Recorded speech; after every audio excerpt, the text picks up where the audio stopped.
the Wednesday wrap-up show. Everybody up in the house. What's up, everybody? What's up? What's up? Good? What's good? Listen. So here's the thing. Wednesday wrap-up show is basically for those. First of all, welcome everyone who's joining us. Thank you for joining us this evening. Before we get started, please hit that like button down at the bottom of the screen. If you're new to the channel, you've never seen us before, welcome. It's a dope spot. Hit the subscribe channel so you know if you like the content, it'll pop up on your screen again. All right, so Wednesday wrap-up show is where we basically wrap up the stuff that's popped up on our pages over the past week and talk about new comics that came out because it's New Comic Book Day. But to that point, one of the things that popped up this week was topics regarding Black indies. And we at Black Comic Lords, we love our Black indies. This week I got my Smalls, Stranger Comics. I got that too. Dope book. Purge, Roosevelt Pit.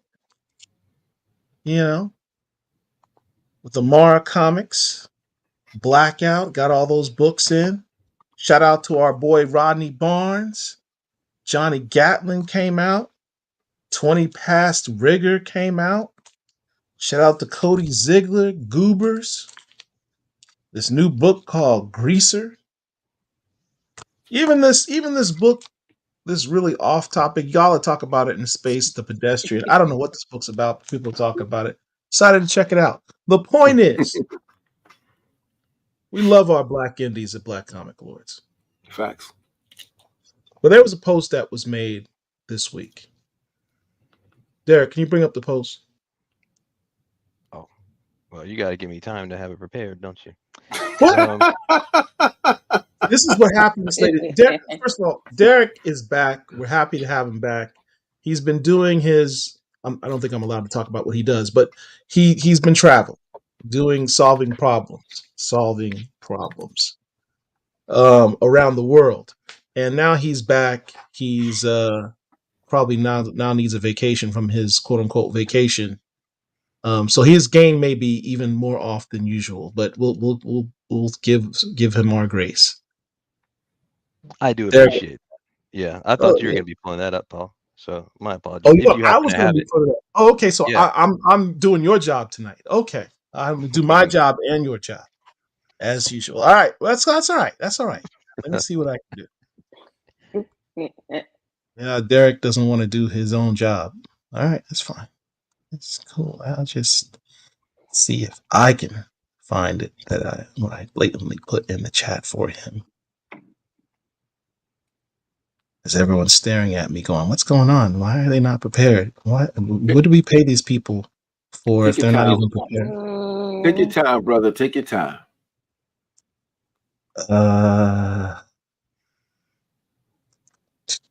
Here it is.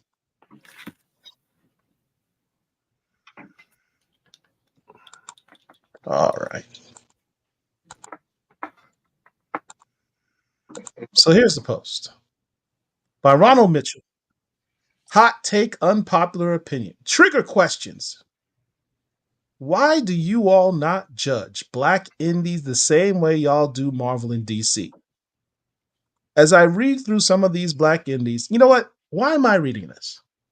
Why don't we simply bring in Ronald Mitchell to read his own post and explain to the fam what he meant by it? So, ladies and gentlemen, Mr. Ronald Mitchell. Hello. I don't know if y'all can see me, but hello, how you doing? What's up, man? And how's it going? Nice to see you. Nice to meet you, Rich, Phil, Angel, Derek, Paul. Nice to meet you all. What's up? So you made this post. Let's bring the post back up. I got it now, Paul. Y'all want me to read the whole thing or just get into kind of why I made it? Oh, let's I guess I was I got you covered, Paul. I got you covered, Paul. Are you sure? Mm-hmm. Here we go. I brought it up in one. Let's see. Ronald, why don't you read this post to us and then we can talk about it? All right, you already read. Let's see the Just start from the question. beginning. No one wants to hear my voice. They want to hear yours. Go ahead. All right. Hot take, unpopular opinion, trigger questions. I guess that was kind of my thought when I made that. Why do you all not judge Black indies the same way you all do Marvel and DC? As I read through some of these Black indies, I'm noticing more and more issues. Everything ranging from font issues, pacing problems, art issues, and structural problems story-wise. There seems to be a lack of honesty about the quality of the actual stories. There's a difference between being a hater and being critical. It feels like in the blacks, let me make sure I can see it. It feels like in the comic space, we only want to be critical when dealing with the big two, but never with our own. We talk about representation and supporting our own, but if the quality isn't up to snuff, then are we really being represented? Real critique points out the good, if any, the bad, if any, and tries to balance those things out. I often feel as if Black comic creators don't really want honest feedback from fans. Maybe people feel as if they're not qualified, or because they don't make comics, they shouldn't speak. In that regards, we don't make music or movies, but I should have put R, sorry about that, still critical anyway. Lastly, how does the Black comic space get better if it only wants to hear praise? We have to offer critique to the level that we say they can reach. Raise the bar, not lower it. I mean, it is what it says. I mean, there should be no reason why, as a consumer, we buy a product and we can't offer critique for it. Nobody who is in this chat had there is nobody who is listening to this that has never bought a product that they've ever had anything good or bad to say about it. Why would Black indies be any different? Before I'm a Black comic fan, I am a comic book fan. If I can judge Marvel, DC, and we say that Black indies are to that level, they are suitable replacements, then your critique has to equal the same level of praise on that level. Like, that's what I mean by that. But a lot of people took offense to it. But why? That doesn't make sense. Like, you should be able to be critical of the thing that you're purchasing. So, and NBA Live, bro, agrees with everything you said. Oh, appreciate it. Generation Geek, when they do reviews, they cover font, the paper. And so to his question, some of the reviews, like I've posted reviews that I've done of Concrete Comics. Like Luna is the longest one. I would do more reviews, but I got to future-proof my workstation so that I can properly run the Adobe Creative Suite, because I actually know how to use Premiere and stuff like that, but I can't run it on my current setup. But like just the video that I did with Luna, it's 22 minutes long. The initial cut was 35 minutes long. And I took out where it was like, okay, there's a missing comma here. This is missing. Because I'm like, okay, this becomes nitpicking. Let me focus on the more major issues. Let me focus and make a list. And it was still 22 minutes. And I tried to do videos to go in and show people what I'm talking about. Because if we're speaking like this, people be like, oh man, you a hater, yada, yada, yada. Okay, what do you say when we go in that book and I point these things out and they're visible? They're now right in front of you, you know, and I guess people didn't understand it like that. Can I say something, Brother Ronald? Yeah. You know, I'm not one to be quiet. So I'm going to say this, you know, there was nothing wrong with what you said today. To not be able to critique something, especially something that you're spending money on. Money on is the most ridiculous notion on the planet. If you're in this business, or if you're in any type of business and you can't take constructive criticism, then you have no business being in business. I don't care how people take it. I don't care how people's feelings are about it. It's just the truth. Now, here's the thing. We don't all have to agree. And just because you don't like something, or it just may not be for you. You know what I'm saying? So if we're talking, you know, for me, for instance, I wouldn't be where I'm at today if I didn't take criticism, if I didn't listen to critics, if I didn't listen to other people's advice. There's people who have told me things that I may not agree with, but sometimes I have to take a step back and sit back and say, you know what? This brother, this sister was right. You know what I mean? But I think but I think also sometimes you got to also look at the intent. There's some people who just don't like anything and are going to always have something negative to say or whatever. And you know what? That is fine. But I feel like at the end of the day, you need to be able to make these critiques.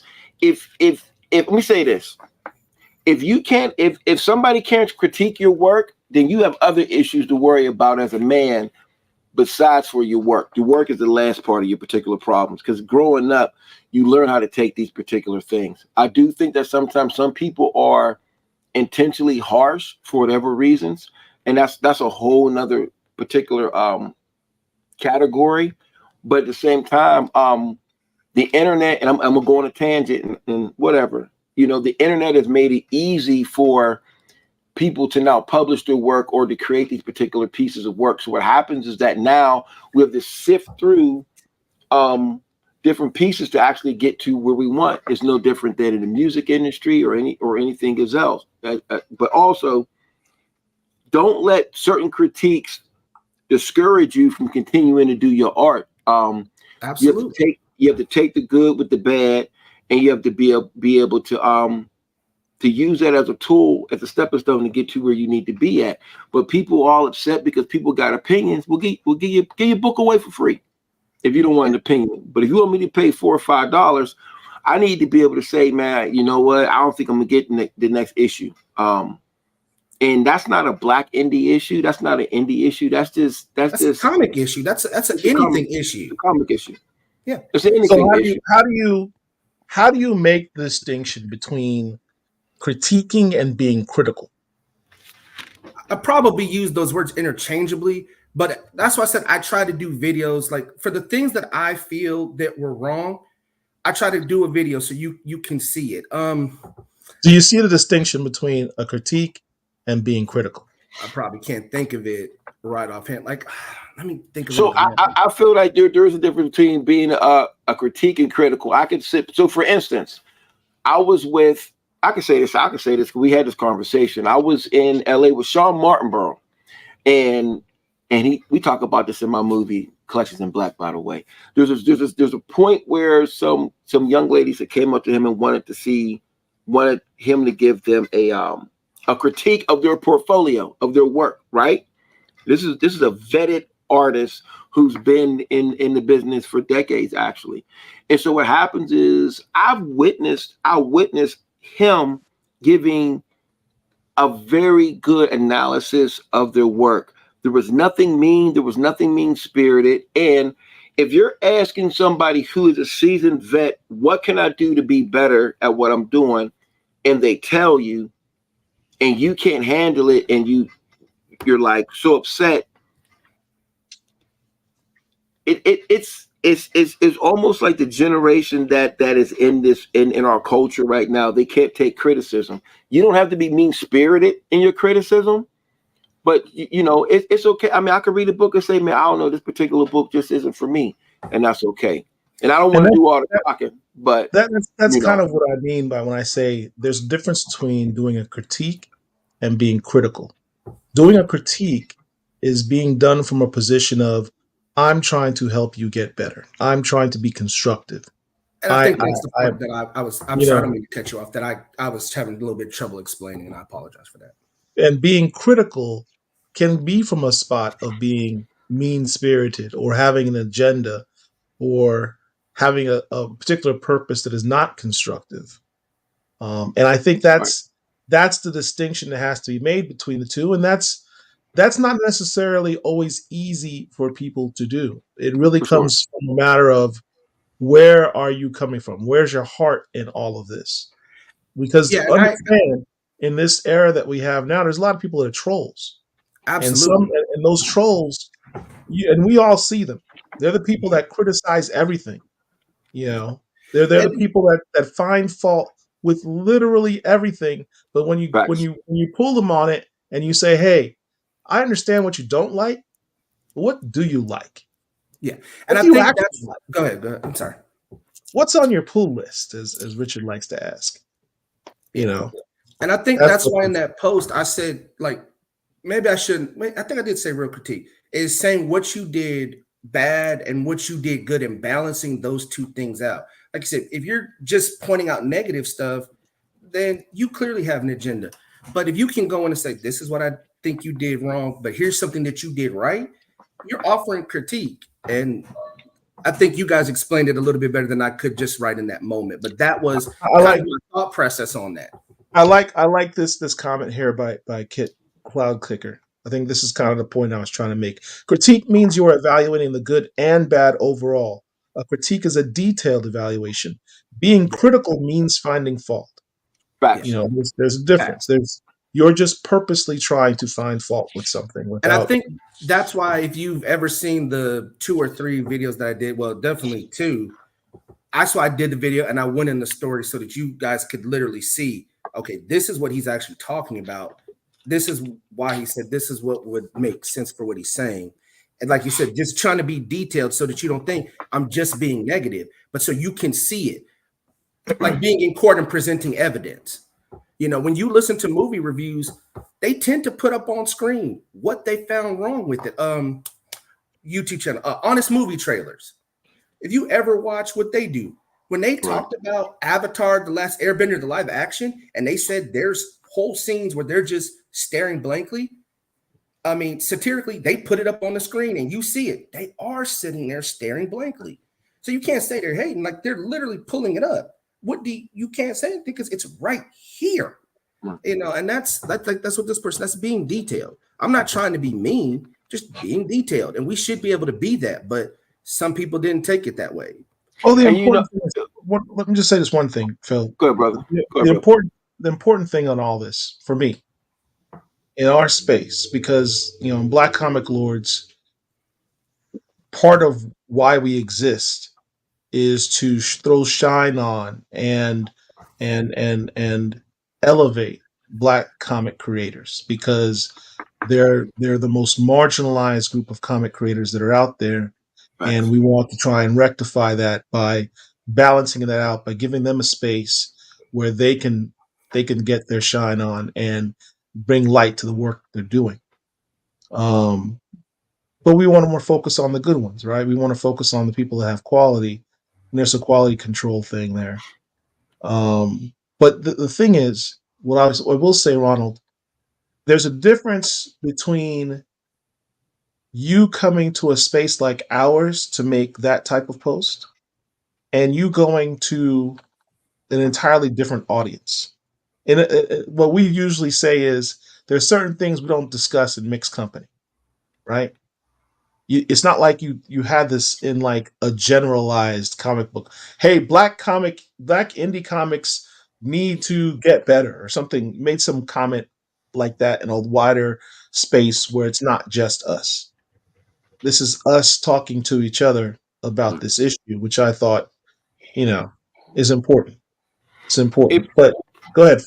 You know, for me, my whole thing is that it's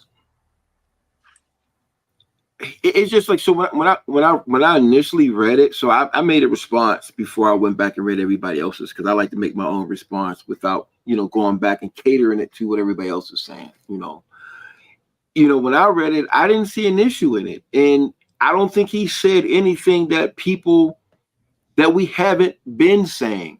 But it's crazy because when certain people say certain things, the response is different than if somebody else says it.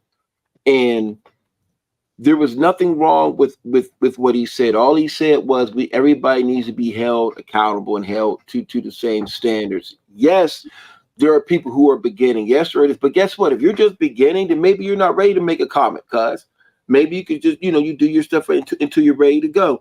And for somebody saying, well, Phil, that's mean, I'm like, no, I DJ. I couldn't go out and go out there and start rocking parties until, I did pretty much get the okay, or people, okay, he killed it, he did this. And I take criticism from people, and shit, I won the Achievement Award 2 years ago. I won the Best DJ Award a year ago in my city. But guess what? I took a lot of criticism, and anybody think I'm just talking, go look it up. I've taken criticism in all of those endeavors. And what I would do is I would sit back, somebody could sit back and say, man, I don't think you killed it tonight, man. I think you could have did a little bit better. Now I can sit back and get mad. Some people just be talking crazy, but I can also sit back and say, okay, you know what? Maybe I should do this like this. Maybe I can do this like this. And you have to be built to take criticism just as an adult. Like, it's just, we're too old to not be able to take criticism. You take criticism on your job, you take criticism at home, and it's just the way we deal with things. If you want people to take you seriously, you have to be able to take the good and the bad.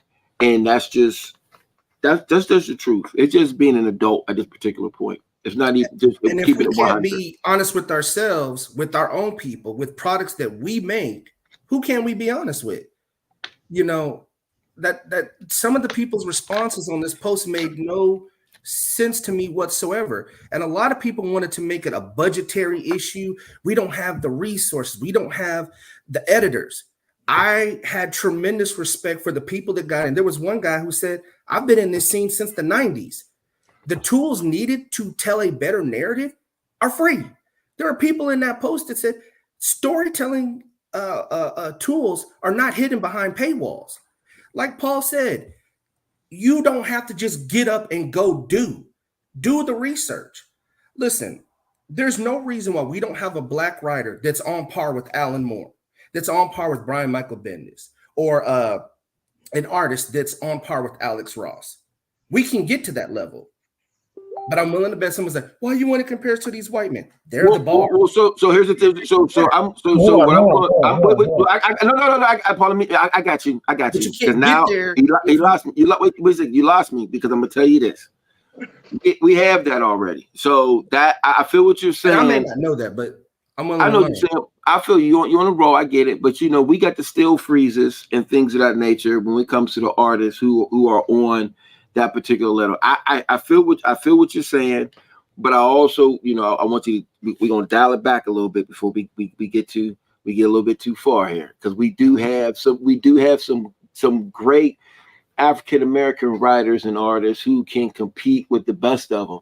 When there was a time when some of your favorite artists, you didn't even know that they were Black because of the way that the artwork and stuff was shipped, was sent to them.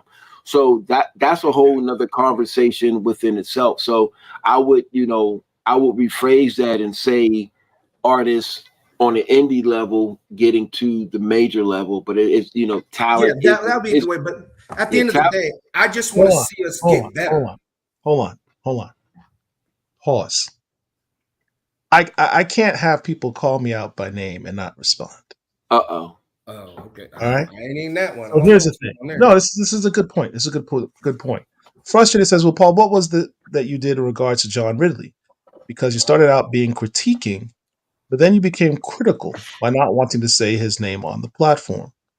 Well, Frustrated, as you very well know, because you've seen me have these discussions before, I did an extensive critique of his work.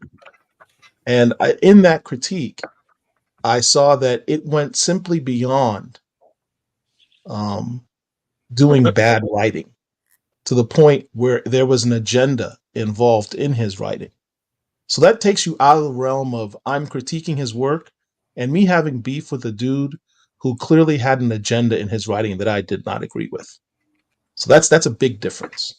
I was being critical because it wasn't simply about the art or creativity of what he was doing. It had to do with the agenda behind the writing. And yes, I stand on that square. So I don't have any problems with that. Because I think Amani said the same point. All right. But hold on, let me jump in. Hold on, before you jump in, someone's been waiting to talk about this subject. And that person is Lonzo Starr. Yo. What's going on, Concrete Comics. How we doing, everybody? He was next up. Lonzo. Interesting conversation here. You've been listening in the conversation. Mm-hmm. I think you even made some post on Ronald's original post. Oh, yeah, for sure. I think Ronald mentioned that he did a review of Luna, mentioned Concrete specifically. Yeah. So what's your take on this discussion? So it's a very layered subject, right? I have the benefit of being on both sides of the field. I critique, I judge, I oversee many titles. I help out a lot of people in the community. So I don't see, there was nothing wrong with what he said in the post. Everybody is subject to being critiqued, you know what I'm saying? But the problem with a post such as that is the people that it empowers. It's the message. With the message like that, it's like such a blanketing statement of the overall Black indie scene that somebody that's not even real versed in what indie Black comics is will see a post like that and instantly put all of us to the side. Like, nah, if they're not up to par, this guy, Ronald, saying it, he knows what he's talking about. We're just going to not even check this out. And there's a lot of people that will just take that and run with it versus being specific with what you're either. If I was to, start doing critiques, I may be specific with the title. You know what I mean? Say exactly what I'm talking about versus the blanket statement of indie Black comics need to get better. Because there's tons of indie Black comics that are on the level of these guys that you mentioned earlier that are up there. There's people that are killing it and been killing it for years. But we don't get that same benefit of the doubt because we get blanketed in with everything under the sun that is indie Black comics. And that's where it's a little bit unfair for up and coming cats. Us in particular, Concrete Comics, when we were first coming out about 5 years ago, we were under all kinds of criticism and scrutiny. People were jabbing at us about everything, even the way the name is spelled. People were coming at the name. Why is Concrete spelled with a K without an E at the end? All kind of things were said. But me personally, that doesn't affect me. I'm good. I kept moving, kept pushing, kept doing what I'm doing, kept getting better. I wouldn't be who I am without critiques, right?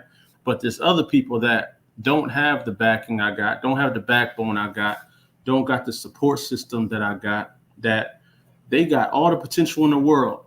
And a post like that or some critique like that can obliterate them, take them out of there. Even if they keep trying, that stain on their resume is so damaging. No one's going to give them a second chance to make a book that they believe in. They're already casted out. Oh, this dude can't write. His edits is crazy. Whatever, blah, blah, blah. He's done. And that, so when I speak, I'm never speaking from a personal standpoint when I get on those posts and stuff like that. I'm just speaking for the other side that may not have a voice. And I understand that, but Richard said something he wanted. No, keep it going. Keep it going. No. You haven't spoke, so I'd like to hear from you too. Especially wearing that shirt. One thing I can say is about the subject matter is that Lonzo kind of hit on it a little bit. Lonzo has a team, and a lot of guys don't have a team. It's hard to see certain things when you don't have a team. We're very critical of Marvel and DC because Marvel and DC has what they call editorial. By the time we get a comic book, that comic book shouldn't have no errors in it at all. That comic book should have passed at least 2 or 3 people before it was actually sent off to a printer to be printed. Now we know that stuff gets through, and we can readily see it. So for me, in a way, I'm kind of on the fence about it because while I want the art to be elevated, I have to also consider who's doing what and what they got to work with, because I think that matters at the same time. Now, does that mean that we grade on a curve? No, not necessarily. But what it does say is if a guy like Alonzo can go to a novice and give him pointers or whatever, I really cannot do that. I can give my opinion. I can give my perspective, and I've done that for guys. I've been offered to be an editor, but that's no cap. But the thing is, I'm a comic head, so I've been reading comics since I was 6, 7 years old. So I know comic book content, and I know when certain things. And of course, I went to English class. Okay, so it's small things. I think that we don't want to crush nobody But I do think that there's nothing wrong with wanting the content to be elevated. But I just think that we need to consider where a particular artist or writer is in their development, because that's the other thing too. It costs a lot of bread to make money, and some people may not have the bread to bring in an editor or whatever. And also, if a guy's new or very new or doesn't have a lot of people around him or whatever, he's got to be willing to be able to trust somebody and say, hey man, I want you to look at this, check this out, tell me what you really think. Everybody don't have that. Oh yeah, no, that's a fact. And I was going to tap in with what you're saying, is that trust issue is real, right? Because some people, some editors out here or critiquers were comic writers that didn't get a chance to be comic writers. So now they critique on a very hard level. And sometimes we don't understand the intent. We don't see where somebody's coming from. And we don't know, if they're being malicious with what they're saying. Now, if it's grammar issues or whatever like that, yeah, that's facts. That's obvious. Sometimes you can't really, judging the issue 1 is hard because it's going somewhere, versus you judging the number 3. You can judge 1, 2, and 3 and be like, collectively, what you were trying to do was trash. But at issue 1, you can see something building and you just break down the walls because you don't like how it's building up. But by the time you get to number 3, it could be fire. And I've seen people in the group read a whole 16-book arc of Black Panther and then judge it. They could have said it was trash at number 1, but they don't. They'll read the whole thing. And so here's a question. Here's a question for the whole panel: is it fair to judge Black indie comics with the same standard that we judge Marvel and DC across the board? No. It's like, for example, let me give it before you answer. For example, if I go, well, look, comic book X from this Black indie comic hasn't come out in 4 months, but this Marvel comic comes out every month regularly. That's why I don't collect the Black indie comic, because I have to wait 4 months or 6 months for the next issue. Is that a fair critique to make of the Black indie comic? Well, if I may, I'll be real quick. So my thing was, I was looking at just indie altogether. I wasn't going to the Black indie. I was looking at the independent. I feel like we could be here for 6 hours if we start breaking down different variables of, is it shipping issues? Is it this? Is it that? I'm talking about once the book's in your hand and the quality of the book, and be able to critique on that particular point. Now, if you don't have the machine to put out a book monthly, or say you can't even put a book out monthly because you're juggling your job, you're juggling this, you're juggling that. Those are just totally different variables, and those are indie variables, and that's different. So you get. I think those situations you do get a pass upon, but for me, I'm not critiquing those because I don't know the behind the scenes scenarios. But I'm just talking about from critiquing. I can personally only critique the content of the book, and the one thing that I don't buy into, and I think this will be a disagreeing everybody else. I also believe in, if you're not ready to put a book out, if you don't have the talent to put a book out, then don't put it out. That's all. Then don't put it out, because you're gonna put it out and you're just gonna be disappointed. Shit, if you can't cook Thanksgiving dinner, you ain't got no business cooking Thanksgiving dinner. Sometimes you gotta let somebody else do it. Let me push back on that. And the reason why I want to push back on it, because we're talking about art. And art is subjective. And here's the thing about that. How does an artist get good? The artist has to work on their craft. They have to start somewhere. And what I'm getting at is, to your point, they may feel like they're ready. And someone like Lonzo can come along and say, you know what, you need to work on this a little bit more. For sure. And so those are things that, we're talking about mentorship. We're talking about, partnerships. We talked about, I think me and Paul talked last week about, Marvel used to have a bullpen, what they call a bullpen. They would have artists that were on the way up or whatever, but those artists had mentors. They had people that, worked on that, helped them develop their craft. Dwayne McDuffie, when they were doing milestone stuff, Everything that came that Miles Sumner did didn't come out. It had to go by McDuffie's desk, and he would sometimes. I've heard Joe Illich say this, that he would sometimes stop the everything that was going on in the office to make a point, and to let everybody get back to work. It's things like that that everybody doesn't have. And so all I'm saying is that but can I speak? Well, hold on a second. It's 2024. We got social media. You have access to the Lonzos. You get access to Paul. You get access to Rich. Hey, before I put this book out, y'all, let me send this over to the Black Comic Lords. What do y'all think about this? There isn't any lack of community. Like, we got to stop that. Like, we're making excuses for bad material. I did a film by myself. I traveled around the country. I got 4 kids. I don't make a lot of money, but I was able to get on the planes, do what I got to do, purchase art, borrow art, talk to people on how I should do this, and I edit it. You know why my film look good? Because I know what I'm doing, and I'm good at what I do. And I sat back and I practiced my craft to do it. I didn't sit there and just put some shit together and throw it out for y'all to look at it. No, I did what I had to do. I did my due diligence. It's like with anything else, you have to do your due diligence. There are people in your community that can help you out. Hey, you know what? Let me show this to you first. Let me show this to you. Hey, I know this particular artist. Hey, can you look at this for me? This is what happens. And you shouldn't. And here's the thing: art is subjective. I may not like a particular piece of artwork, but I could look at a book and I can sit back and say, okay, this is dope. I can see why other people like it. It just may not be for me. My issue is we're making too many excuses for certain things. And once again, everything's not for everybody. I'm not trying to talk crazy about independence whatsoever. That is not what I'm doing, because I believe that we need the independence, and independence are needed.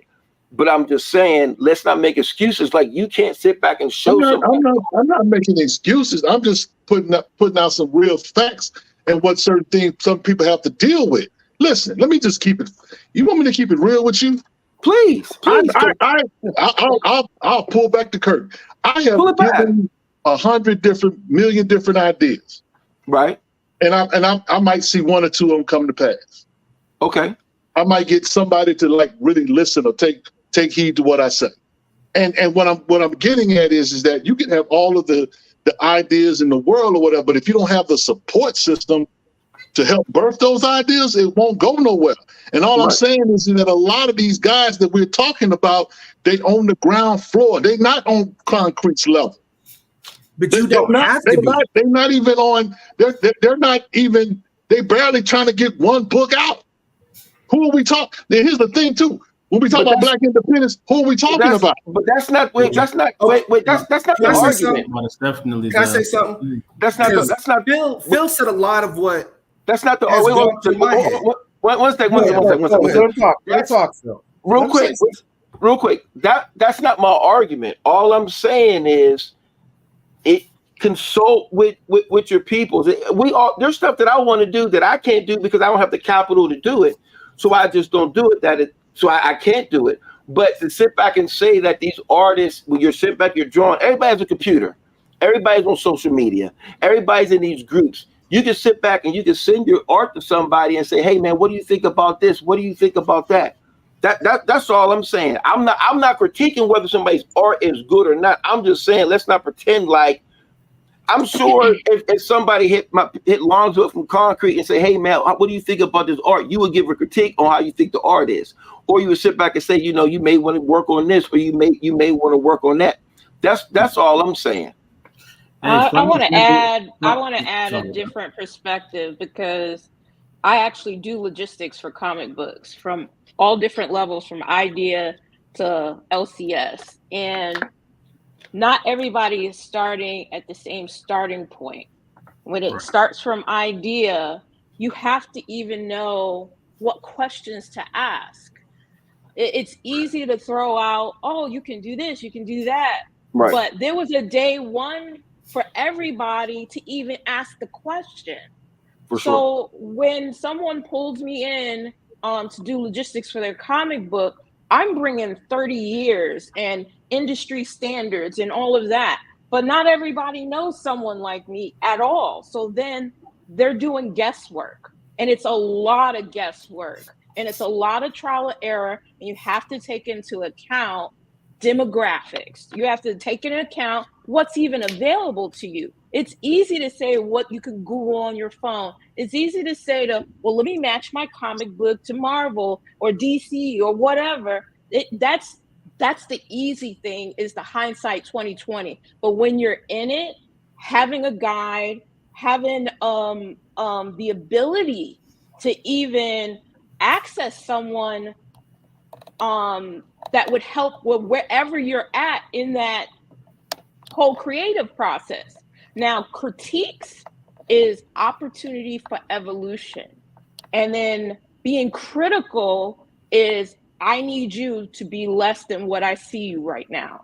Those are the two different things. And sometimes they mirror each other. They're twins, but not identical. And it's hard to tell when something's precious to you and you want to bring it to life.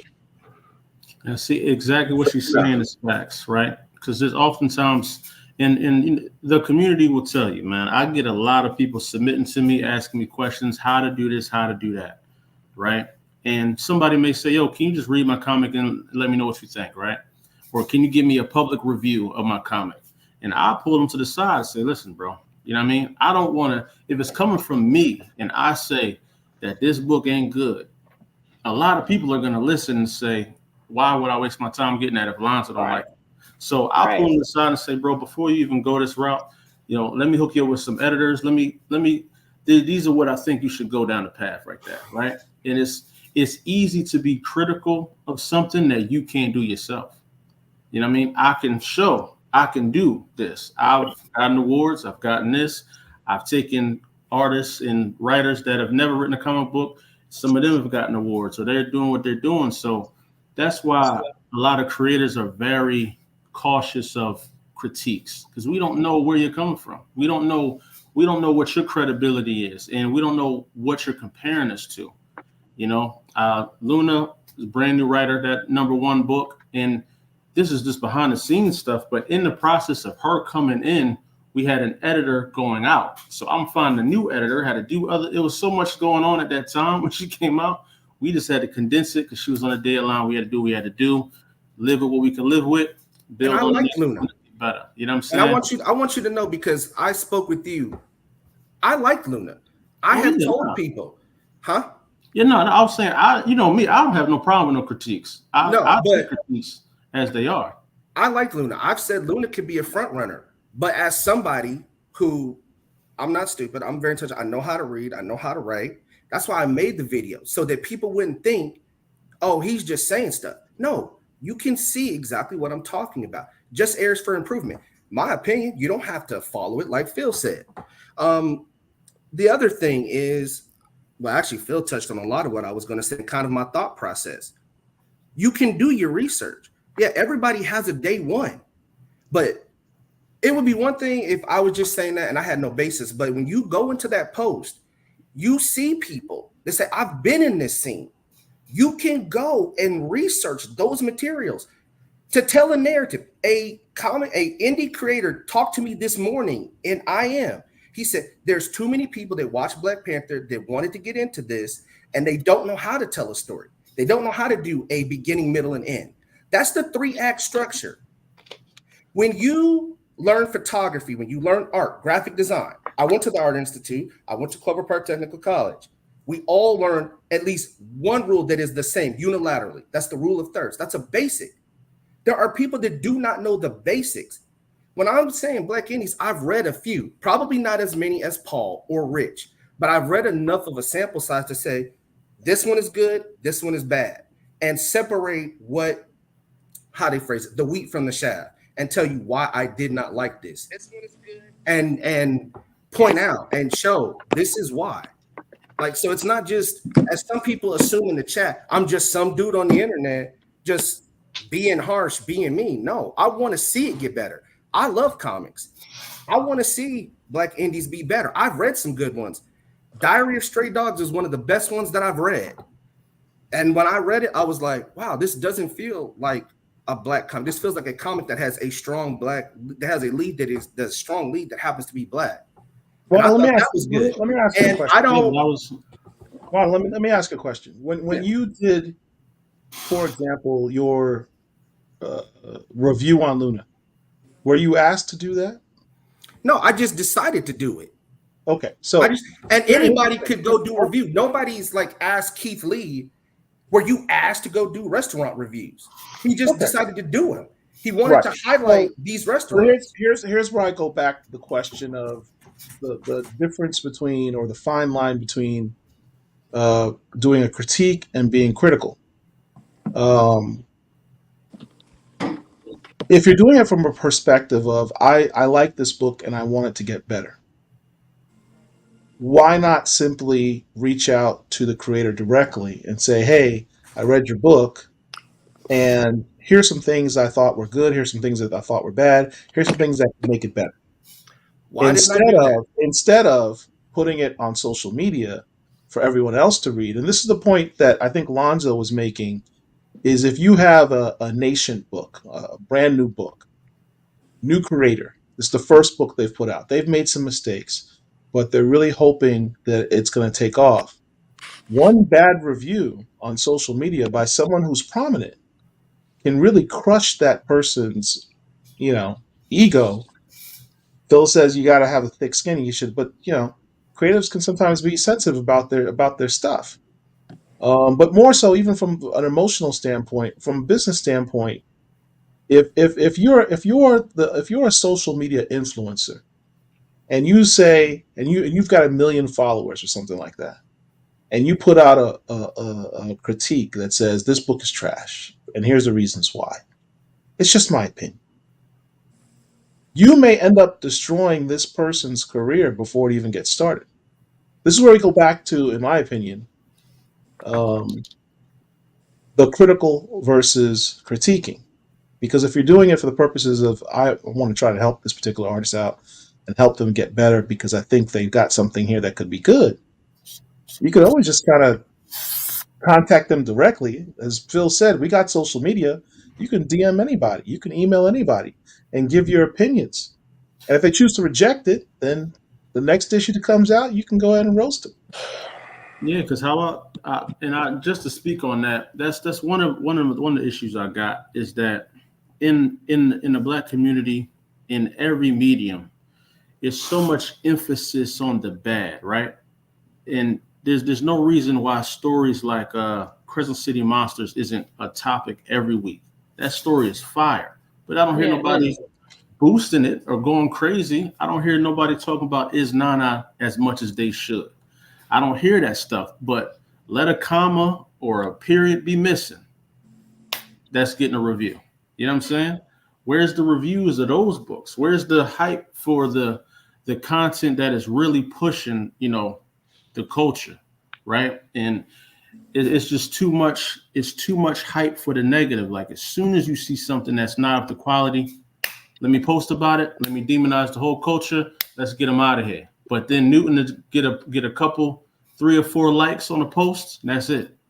Like it doesn't make sense. But where did I say that Luna was bad? No, I'm not saying about because Luna. Paul keeps we focus on the negative. If you watch my review, I say what I liked, what I didn't like.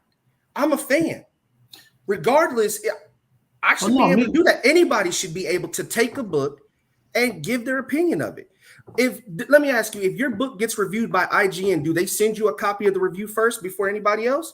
No, what I'm saying is, I'm not talking about Luna, bro. I didn't mention that. No, but that's what Paul brought up. So that's the example. Ronald, I was using that as a generalized example. I've never read your review of Luna. I don't know what you said. Yeah. I wasn't talking about your review specifically.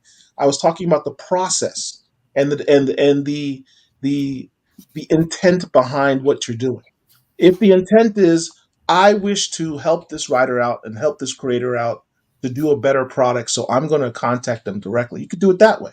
Or I could just post it and just say, these were my thoughts. That's just what that was. That was my thought. Share your thoughts in social media. A lot of people don't, but they do. But why I would ask, and there's motivations behind why you do that, right? Hey, because I like the book. And this is what I thought was bad. This is not me pointing the picture. This is not me pointing the finger at you. This is not that at all. No, let me finish. Let me finish. Yellow card. Time out. Stop, Herschel. Stop. This is not me. This is not me pointing the finger at you. I'm not calling you out at all. So please don't interpret it that way. I was only bringing up the point of making the distinction between being critical and being and making a criticism. And there's a fine line, because there are some people that could be like, hey, you know what? I just want to see the world burn. And so I'm just going to criticize every creator that I come across. But I don't have any control over that. And I'm not saying that's like what Shannon Sharp says. I can only control what I can control. Yeah. People are going to make reviews. I don't get to say how that person feels, but I always try to be, and I know you're not trying to like demonize me, but I'm not at all. Yeah. But I can't control how that person feels. All I can say is what I felt about the book. Give the parts that I felt just were like my opinion and what I felt was wrong with the story, what they did right. I only use Luna as an example because some of the first Black indies I bought were Concrete comics. Mm-hmm. So that's why I did those. So I'm not singling you out, Lonzo. Yours were just some of the first that I bought. Hey, bro, listen, man. I'm good, man. Like, you know what I'm saying? And then there were people that you all don't realize that are in the indie space that said, you should tag Lonzo in that. But I was like, no, I just want people to be able to read it, or not read it, but watch it, see what I say, and then you go read it, formulate your own opinion. Maybe you see some things that I didn't see. Maybe I saw some things you didn't see. And I believe I even said that in that video.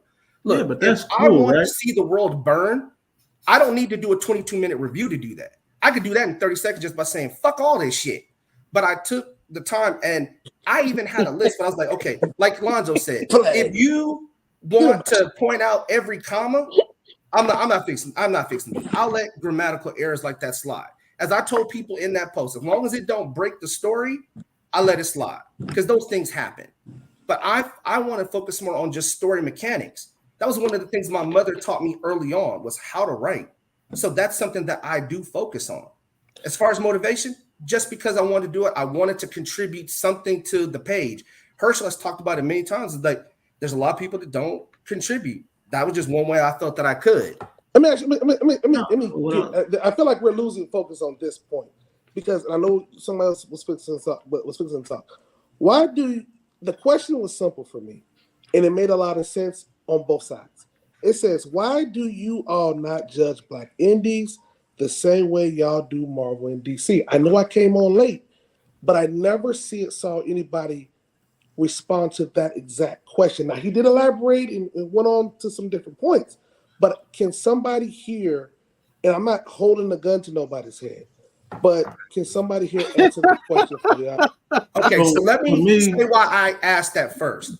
Because in various posts in the comments, I've seen people say, well, we need to, leave the big two alone and just support indies. Well, okay, that means you're saying in your own way, you are a suitable replacement for those two. But as I've read some indies, not all, but some, and enough of a sample size, I'm like, no, you don't even have to believe me. You could go and read them. And if you read them objectively, like, these stories are broken. Now, I talked to Herschel, earlier today, and I'm not going to name no names because I don't want people to feel like we're pointing guns at them. I only mentioned like Luna just because that's a public review and I did that, but like that's where that question was birthed out of. I've seen people say, leave the big two alone, come with us. I'm like, so you want to replace them in somebody's pull list, they reading list, so you have to be able to take what comes with that. If you want to be in the 1 and 2 spot, you got to be able to take what comes with 1 and 2. So my main thing with that, right, is that you'll take somebody like let's just take Tuskegee Airs for instance, right? And the automatic comparing to that is Marvel DC. But then you take a pretty white company like Arctic Press. They don't have to worry about those comparisons. People just read them because they read them. The comics.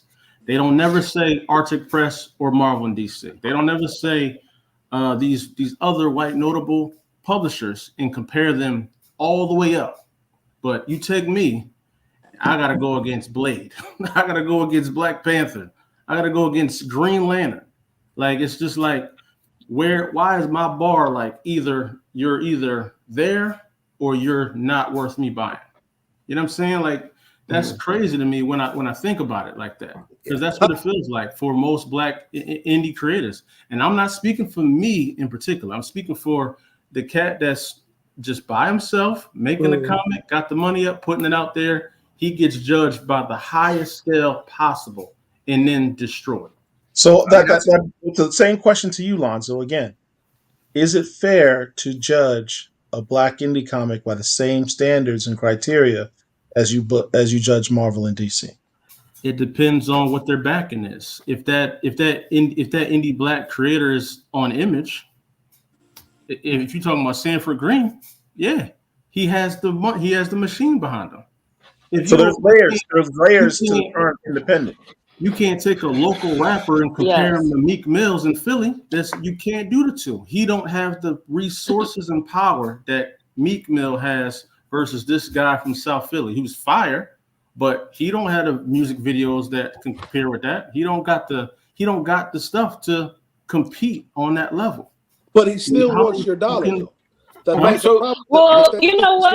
Wait, hold on. So everybody seems to be missing the decades of existence. You're talking about DC Comics that was created in 1934. Marvel Comics was created in 1939. You're talking about billions of dollars. They put out whatever they want. And then you're talking about a guy or woman that's in their house publishing a comic book and self-research and self-this and self-that, and miraculously it's supposed to be on the same par. That's crazy to me. That's crazy. I know what it is to make a comic book. That's crazy. I've been in various posts and seen people basically say you should leave these big two and come with me. But for the very reasons that Angel said, if you're doing all that, you're not on that level. So you can't ask somebody to replace those two with you. But if you want to be in that spot, you have to take what comes with it. But you should know that going into it. Those things are marketing tactics, though. Somebody's saying that to market, to get you to give them a chance. They're not. I don't think somebody really thinks they can replace, like Angel said, 100 years of content. How can I do that? Find a different way to market. But if that's what you want to do, that's not even reality. No, sir. No. You can't find another way to market. Hold on. Sir, no. If I compare myself to the best, I'm not supposed to take any of the problems that come with it, but I can take all the praise that comes with that. What praise though?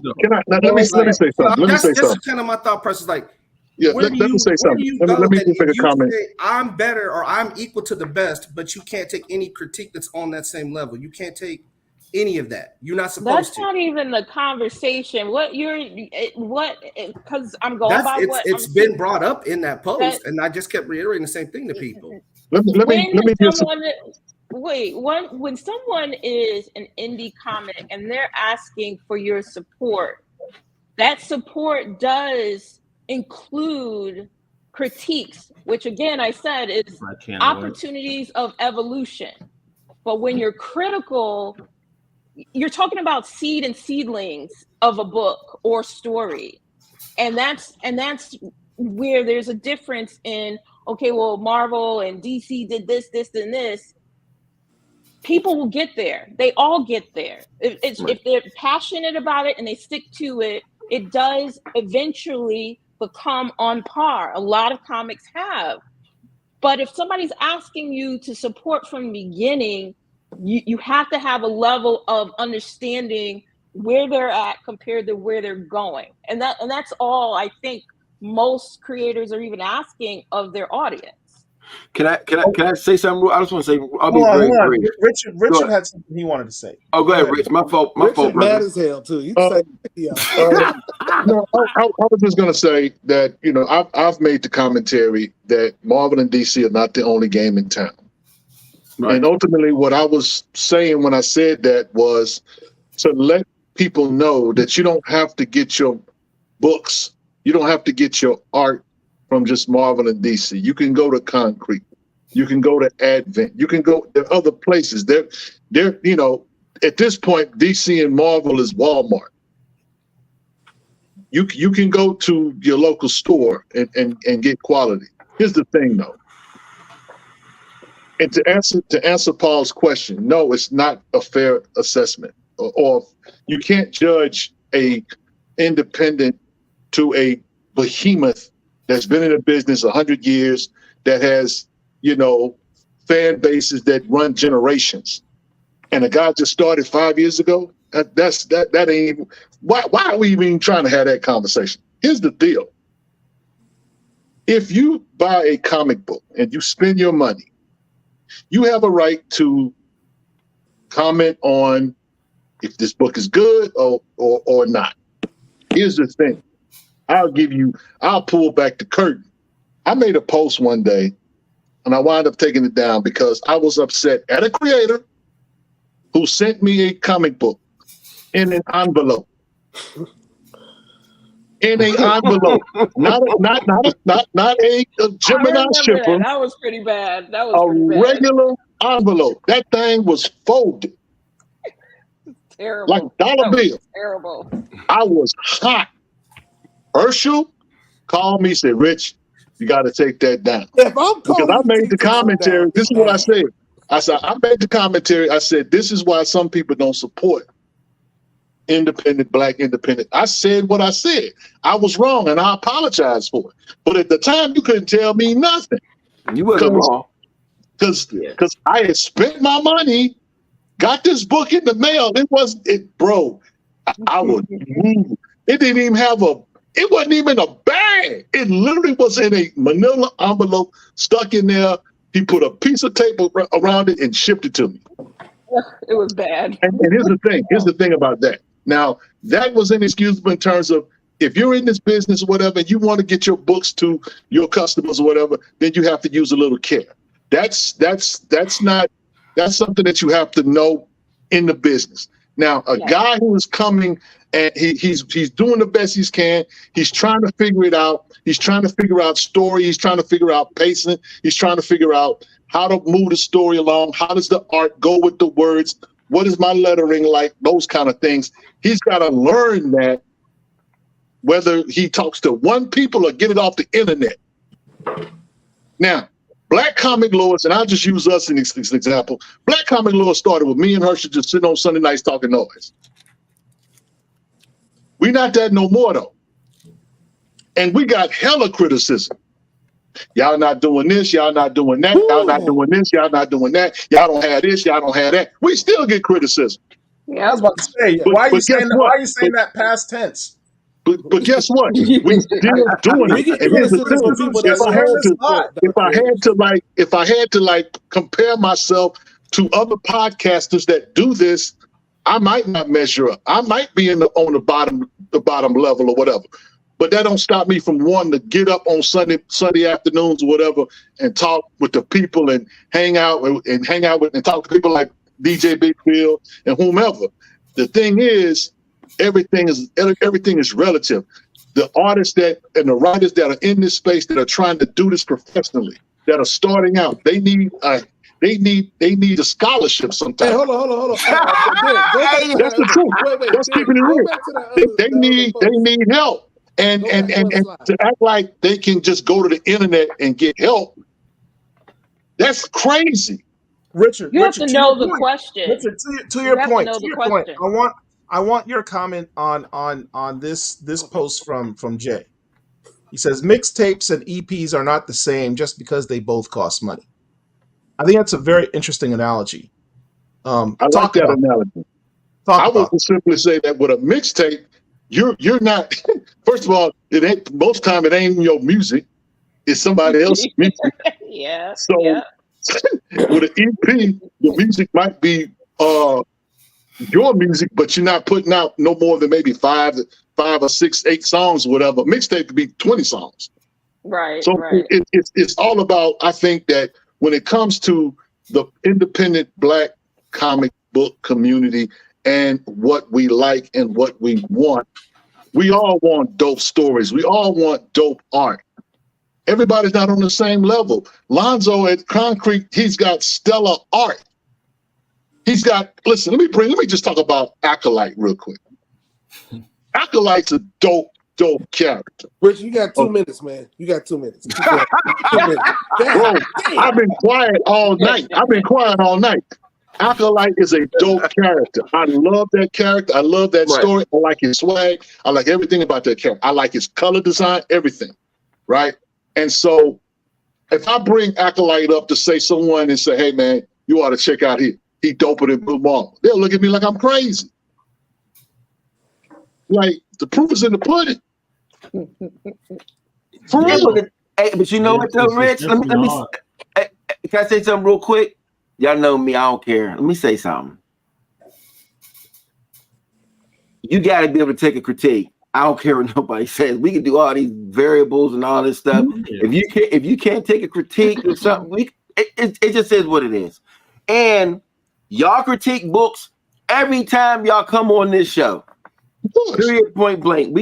And you have to be able to take a critique. And listen, everybody's not on the same page, and that's fine. But you can't expect to get the same rewards. And my whole thing is, at the end of the day, Super chat. If you jumping in, I had a super. And you know what? Too, I had a super chat before this, guys. And y'all ain't do my super chat. Yeah. Like, oh man, I'm not with that, man. No, man, my money good too. Before Phil loses my money good too. I dropped money in her first. The hell? So much. I need a clip. I need something. Man, where you at, Wizard? Okay, Phil. This I ain't is you. gonna lie. Show me the money. I need to feel you, Jerry. Show me the money. Jerry, you better yell. Show me the money. I love black people.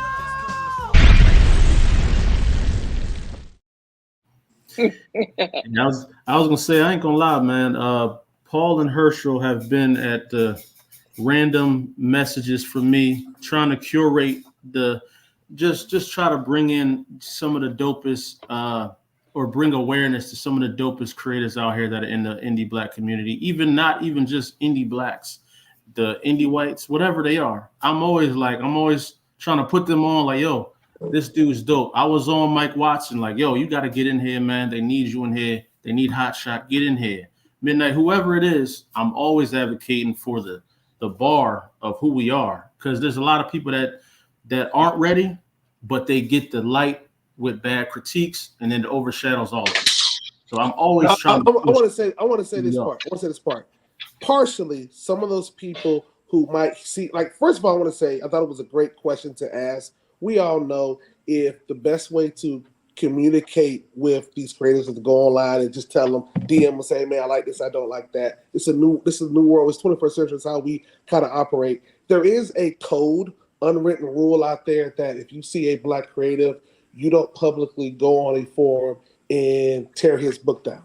We will, but John Ridley, I've even seen people go after Priest. All those guys that are under the white companies, they're free game. And that's weird, but we're going to have to work through that. We're going to have to work through that. You know what? Can we edit that out the show? Hey, man. Hey, yo. What is wrong with Herschel? This is what happens when you let Herschel in on a lie. But did I lie?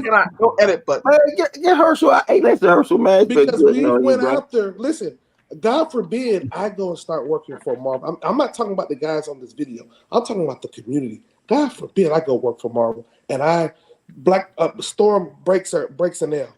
Niggas would come after me like white on rice. But then if I step down and do a fan fiction, come on, man, independent comic, be the greatest shit ever about me, because you should be uplifting your brother, or you'll get called certain names that we hate to call each other in the community. So it is a weird. To Lonzo's point, I get it. To Ron's point, I get that too. Because guess what? If most people who don't want to hear the critiques, they're satisfied with their sales. They're satisfied with their numbers. Marvel makes, they're willing to die on the hill. They are willing to double down the hill right now. We see that day in and day out. But the little guys, the smaller guys, independent guys, to Alonso's point, that does affect us all. But I think the question, the top question was still appropriate. So I'm gonna stand by that. I'm the one who approved that. So if anybody want to come and attack, I'll take some critiques. I don't think there's nothing wrong with the question. Here's the thing about the question. I think that it's two conversations though. And again, we're talking about Marvel and DC. We're talking about a company that's got a machine behind them that has something called Marvel Editorial, DC Editorial. These guys, this is what they do, and the people that work in editorial, they're your Dwayne McDuffies. These are pros. These are not novices or whatever that's doing this kind of stuff and seeing this kind of stuff come through. Because trust and believe, I trash a lot of books. You know that, Hershey. But I also pick up a lot of books too. And the thing is, I tell people, tell a dope story, give me some fire art, and I'm good. That's it. But when I see stuff that's just out of line. Now a comma or whatever is not going to disturb me. But I can understand, grammar is a part of this art form as well. I get it. Grew up reading comic books, whatever. You learned vocabulary. Vocabulary is almost non-existent these days. But that's the times we're in. And again, I could point fingers at everything and say, hey, that's not good. That's not good. But then I become the old man on the yard. Get off my lawn when I have that perspective as well. So I have to also offer some grace in the middle of anything that I do, even when it comes to critiques. Go ahead, all right. And I'm sure we have another special guest. Mr. Jeffrey Thorne popped in. He says, "Put me in, coach." Put me in. It's like Hollywood Squares. You get a job. You get a job. You get a job. No, I just want to say, I started out in indie books back in the day, before possibly, depending on how old some of these younger ones are, but possibly before they were born. And what I noticed when I would go out to conventions with my bag and my props and my table and all that, there were bunches of other brothers and sisters out there, Latin brothers and sisters, Arab brothers and sisters, and the people who look like us walk right by us. And I was a carnival barker. I'll be literally standing on my table, like, you need to come over here. And the guy doing the art for me is the guy who created freaking Eyes of Wakanda. So it wasn't like the art wasn't tight. Okay. And this is before I blew up or whatever, but you can tell since I did blow up, probably the writing was good too. Right. But they wouldn't even check. Right. And then a couple of white people will be clustered around the table once in a while. And all of a sudden we get a flock of black people will show up. Okay. Now, I'm not saying that that's a right thing or a wrong thing, but it is a phenomenon that can be observed. Okay. 1 second. And then it's both depressing and heartening to see this conversation now, because it seems like a lot of the same conditions are happening. But as has been pointed out, the young guns have the internet. You are able to connect with each other in a completely different way than was available to us. Come on now. People put so much heart and break their fortunes trying to put books out that when I mention them now, people are like, I didn't even heard of that. And I'm like, that book was the shit, but you didn't pick it up because everybody at the table had dreads, or their hair was in a bun, or they wore a t-shirt. My wife's yelling at me. Let me close this door. That's real. Okay. So I probably got to leave in like 10, 15 minutes, man. This thing about trust, it's real though, because it is a hard life to get into, whatever level of entertainment, whether it's music or acting or any of that stuff. Because as soon as you step in that arena, the knives come out. And I'm not even talking about critics. I'm talking about the regular fans, right? People who call themselves fans. They come hard at you because you dared to step into the arena. So all of those creators build up a hard shell. They have to, right? So that means that their response to critique is going to be pushback, not acceptance. Because when they go out in that arena, everyone in the audience is not just booing them, they're throwing chairs and shit, right? And it's like, man, I just try to put out my little book. Why are you throwing chairs at me, right? Maybe it sucks. Maybe it wasn't the best thing. But you're coming at me like I tried to shoot your mom in the face. Like, can I get something? And then on the other side of that, there would be books that the only thing that they had to sell them was blackety blackness. I'm like, you didn't learn how to tell a story, brother. This book sucks. Sorry about it.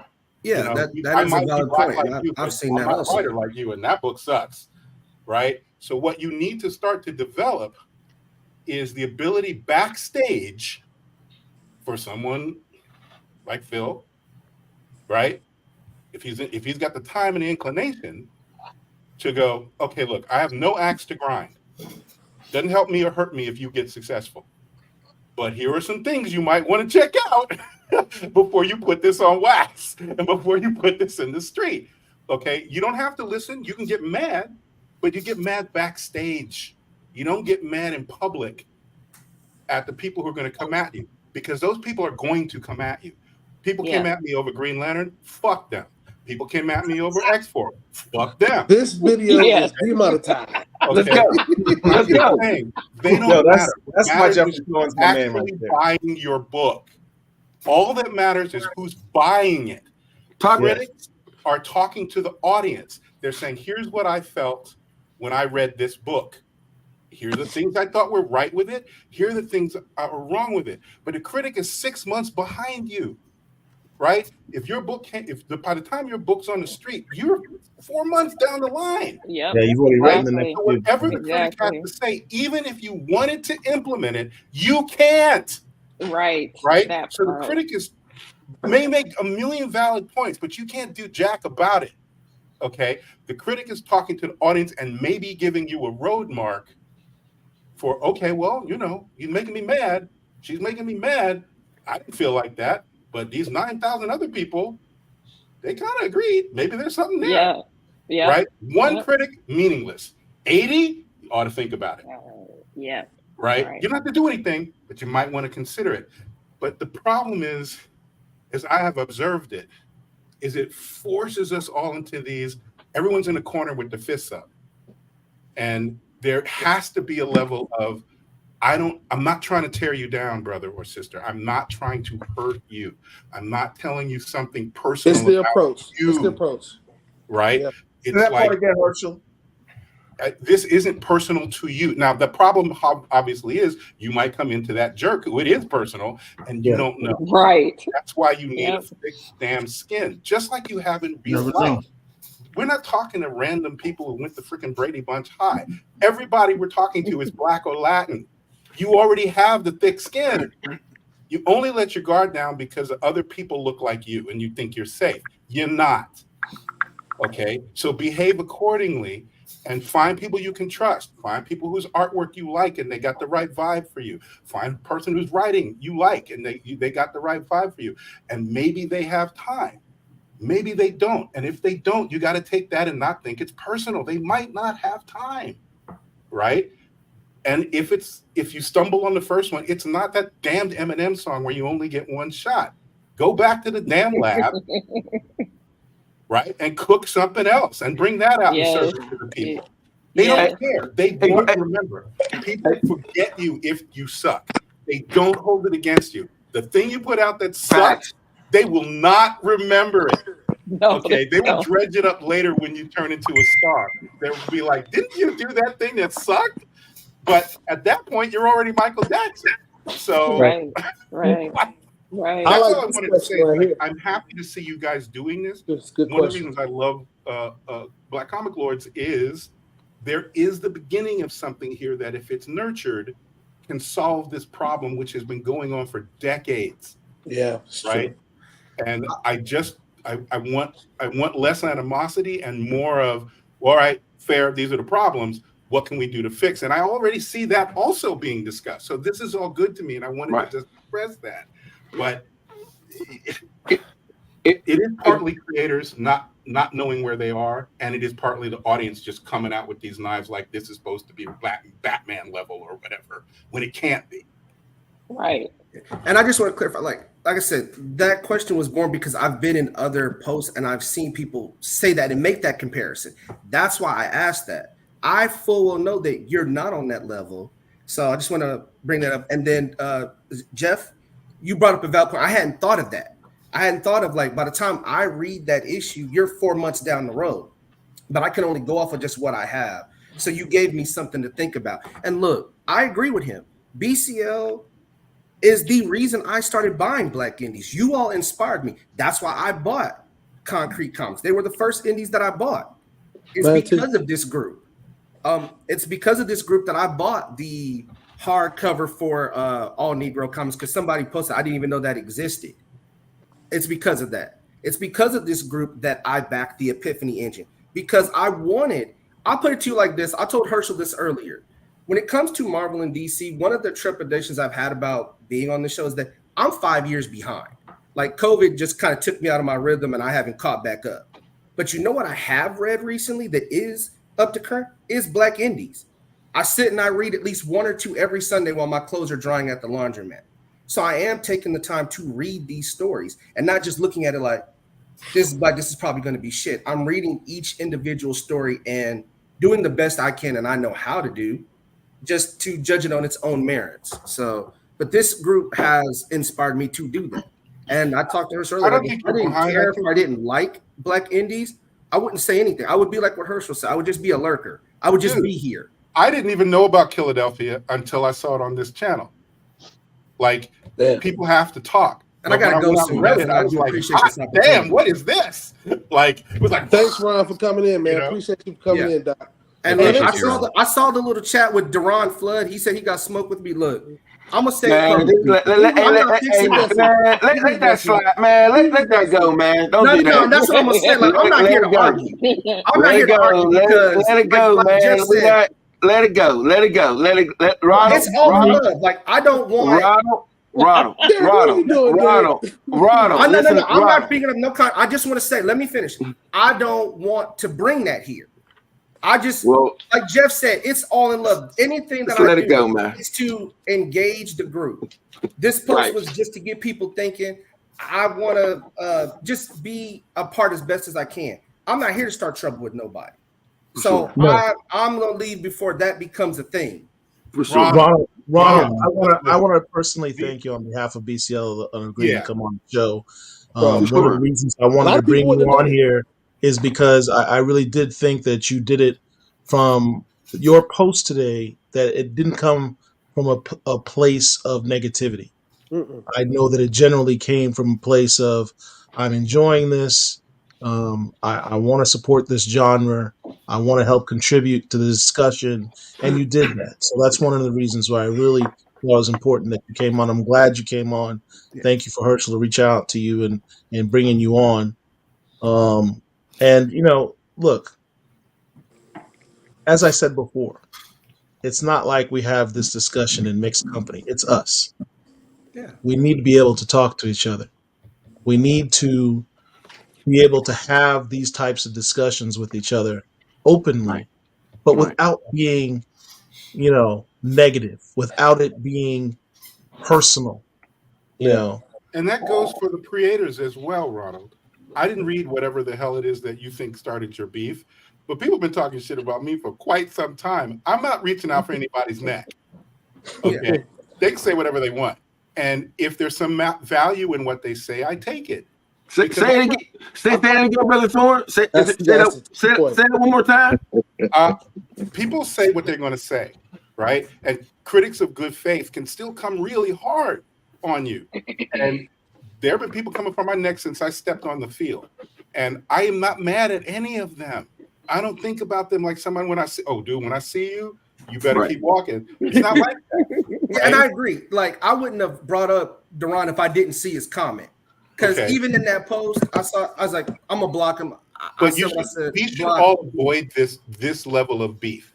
Okay, you have seen what happened in the music industry when these beefs get out of hand. Everyone's trying to entertain, everyone's trying to educate, everyone's trying to make a little bit of joy to the person who is taking in whatever they're doing, whether it be critic or creator. You're not doing it because you hate everybody, right? So absolutely. Right. So even if it comes off, and also when it's in text, everything seems harsher in text. So I would tell creators, relax. Just freaking relax. You think you're going to get 100% of the audience? Lonzo, I'm gonna put you on pause for 1 second. Okay, yeah. Because the silentest person on this entire panel is Derek, and he speaks through text. Derek, discussions like this are a journey, and at the other side of this journey is a shared experience and understanding that was not here before. I really hope everyone got that from this discussion. Lonzo, we want to bring you up next because you have something that I thought really needs. One of the reasons we brought Lonzo on is Concrete is working on some things that's important. One of the things that I've constantly said about Lonzo personally and Concrete Comics is they're one of those publishers and creators that are doing things the right way. And when I say that, it's not just simply, although it's important, the stories that they tell and the art that they produce. It's how they conduct their business. It's how they represent for this community. It's how they uplift others. I've seen Lonzo personally try to uplift other publishers and others creators, to help uplift them as well. What is it they say? High tides rises ships or something like that. You And said the it right. Rising tide lifts all Oh, you boats. talking about The Seth? rising tide Yeah. lifts all. You Thank you. said I it gotta right. get out of here, guys. How do I exit out? I'm new to this. So how do I exit out and everything? Ron, appreciate you, boss. I appreciate it, We'll man. pull Thank you you guys. out. Peace. Have a great night. All Peace. right. Thank you, Ronald. Yeah, just So- hit Nice the leave meeting you, studio Lonzo, and button. everybody else. Yes, sir. All right, bro. All right. Let me see. Lonzo and Concrete are also doing community outreach, and they've got a really important project that I thought deserves some shine. And Lonzo, please talk us about what your project is. Yeah, I sent Mr. Derek a dope video that kind of explains it pretty dope. So I guess if he run that, John, then I could kind of further explain it. You know what I'm saying? All right, hold on just a second. It should be there, but Yeah. we definitely been getting into the community with a imprint that we launched called Project Miss, which stands for Making Yesterday Safer Today. And I'm just excited to show y'all what probably one of our biggest accomplishments have been in our 5 years, this is our 5th year anniversary year. So, and it's a hell of a way to close out the year. So here we go. This one, right? Yes, sir.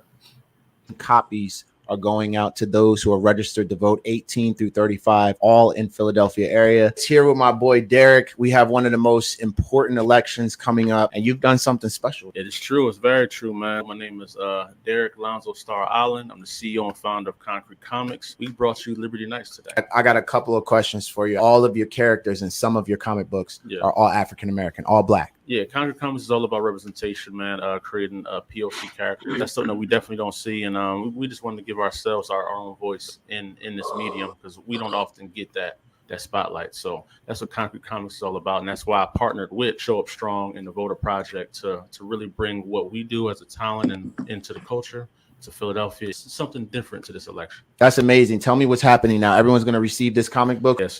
You don't got to go out and get it. You don't got to call nobody. It's going to show up in your mailbox. You said you did this all within a month's time. Within a month's time, man. You guys will have this in your mailbox by the 22nd.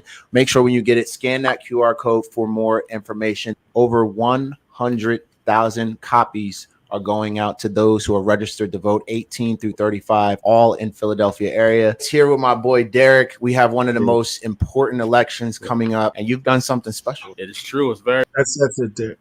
Yeah, that's it right there, man. So y'all see it, man. 100,000 copies of these were delivered directly to registered voters in Philadelphia to help encourage more people to go out and vote.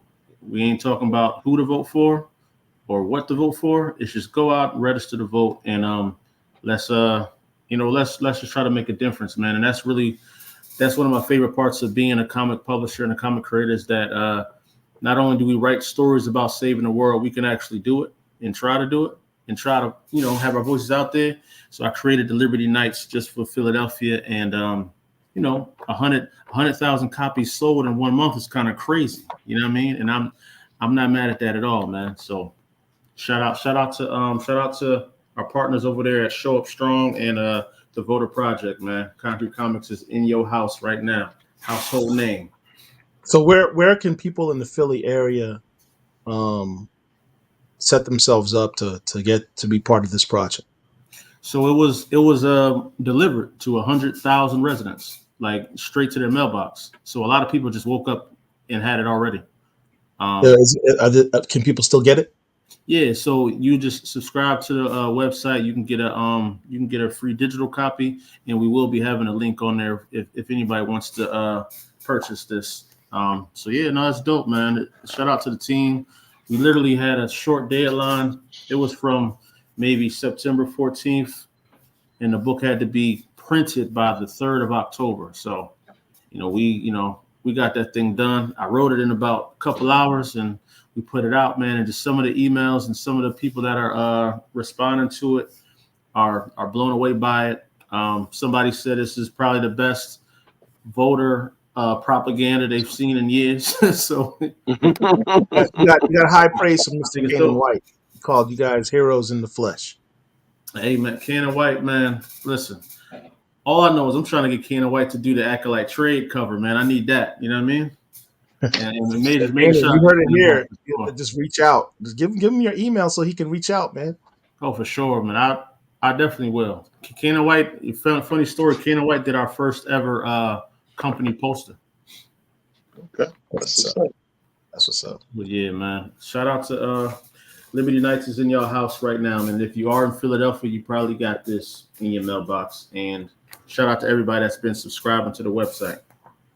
So in our discussions about the title of this video is about criticism of Black indie comics. Well, here's a Black indie comic that's doing it big and doing it right. So if you have criticism for them, be critical in the sense of why aren't more companies like Concrete Comics, in my opinion. So shout out to you, man. Thank you. I appreciate you, bro. Really, man. We got a lot coming from Project Mist. K-Way High has been running through New Jersey. This is a high school drama book that's focused on, sexuality, substance abuse, depression, mental health, and mental awareness. So this is really ripping the runways right now, man. So y'all be on the lookout for K-Way High as well, written by myself and a couple other of the creators in Concrete. So, it's been really dope to give these opportunities to everybody that's on the team as well. So it's fine. All right. So moving on. Look, appreciate everyone who's watching us. If you haven't already, please hit the like button, subscribe to our channel, share the video. If you got a little extra bread you want to throw in our pockets, appreciate it. It helps to keep the lights on and pay for all this stuff. Really appreciate you. Paul, real quick. I have to say, and I gotta go too. I love to see the amount of people that came to show up to see what we was talking about tonight. But somebody on this chat said something to me earlier and said, man, and it's sad, and we just gotta do better. When we have indie guys, when we talk about certain things, we get regular numbers. Tonight was something a little messy. Lots of people want to show up. Yeah, I mean, we gotta do better. Let's get off around a little bit, get off the creators a little bit, the community, self-reflection, man. Come on.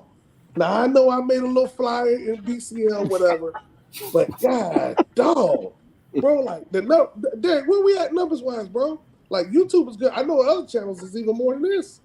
We were on 90 people. We were on 90 people at the peak, close to 90. Oh, man, let us would have pulled up somebody. This is my book. I'm doing this. Y'all know what those numbers would have looked like. We got to do better. I said what I said. Understand if we nitpick at each other, at the end of the day, it's because we're family, and family sometimes For sure. No, that's true. All right. Well, we're going to take a quick commercial break, and when we get back, I'm sorry, I didn't mean to disparage you, sir. Big Phil, DJ Big Phil, has something he'd like to. They don't want to see that. Nobody wants to see that. Terrible. I got to bounce, y'all. Thank you for letting me in. Hey, Jeff, anytime, man. Thank you, Mr. You don't ever have to thank us, man. You're invited anytime. And Lonzo, I'm about to dig into all of your repertoire. So next time I'm a little nervous now. I'm a little scared now, man. You know what I'm saying? Like that. I'm a little nervous, but no, I got to roll backstage. As small point, Jeff. Last time we had you on, you talked about trying to find somebody to publish your stuff. Talk to Lonzo. Talk to Lonzo. We can talk. Oh, for sure. We can talk. Oh, yeah. Let's make connections happen. That's what we do on Black Comic Lords, damn it. I will guarantee you I will write you a short for whatever title in your repertoire Oh, for that sure, you think I man. would be appropriate for? This No, is I'll the definitely. cat chef who I was telling you that you should hook up with. So Okay, so Oh let yeah, me no, dig into it. I'll If I definitely link see with you, man. if I see something I can contribute to, I will definitely hit you up. And if you see something in my stuff, you're like, oh, he'd be good for this, feel free. But no, for sure, man. That's one thing we definitely trying to do more of is have some more co-writers, because most of us, we write by ourselves and then we come out in the light when it's ready. But having a co-writer there that you can really rock out with and understand your vision is flawless, man. And just having somebody lead the title as well. Nobody ever reached out to me when I was coming in. Let me put it to you like that. 2025, Red Jack on Concrete Comics. I'm just putting it out there. Shut up, y'all. All right, I'll see y'all later. I definitely appreciate y'all, man. And I guess the last thing I'll just say is when it comes to the critiquers, just try, when y'all critiquing, just try not to lump the whole Black indie community into it. Like you don't have to put us all under the thing. There's layers to this shit, y'all. There's layers to it. Individual. Definitely layers. That's what I'm saying. You don't gotta throw the whole community in with the bag. You know what I'm saying? The bus ain't that big, y'all. Critique exactly what you're critiquing and leave us out of it, man. All right? That's all I'm saying. My wife is yelling at me. I gotta go. Bye, All y'all. right, All right. All right. Dr. Wizard, our All right, commercial break, sir. As if we haven't seen enough Herschel. What's good, Comic Fam? I'm pretty sure you guys are familiar with Concrete Comics, and I'm also pretty sure you guys are familiar with Freestyle Comics. Well, what if I told you they were partying together and give you guys an amazing promo code? So listen, here's the deal. Philip, go to any one of these websites, you're going to save 20% off by using this promo code. Now, if you spend more than $50, you're going to get free shipping. You can't beat this. And when I talk to you about industry standard or better storylines and art, I mean, you're really not beating Freestyle Comics, and you're definitely not beating Concrete Comics. Listen, this is not a sponsorship. I've literally read all of these books, and they're fire. So stop crying and start buying. Concrete Comics, Freestyle Comics, joining forces. Make sure you use this promo code. You're going to get 20% off. You spend more than $50, you're going to get free shipping. We out.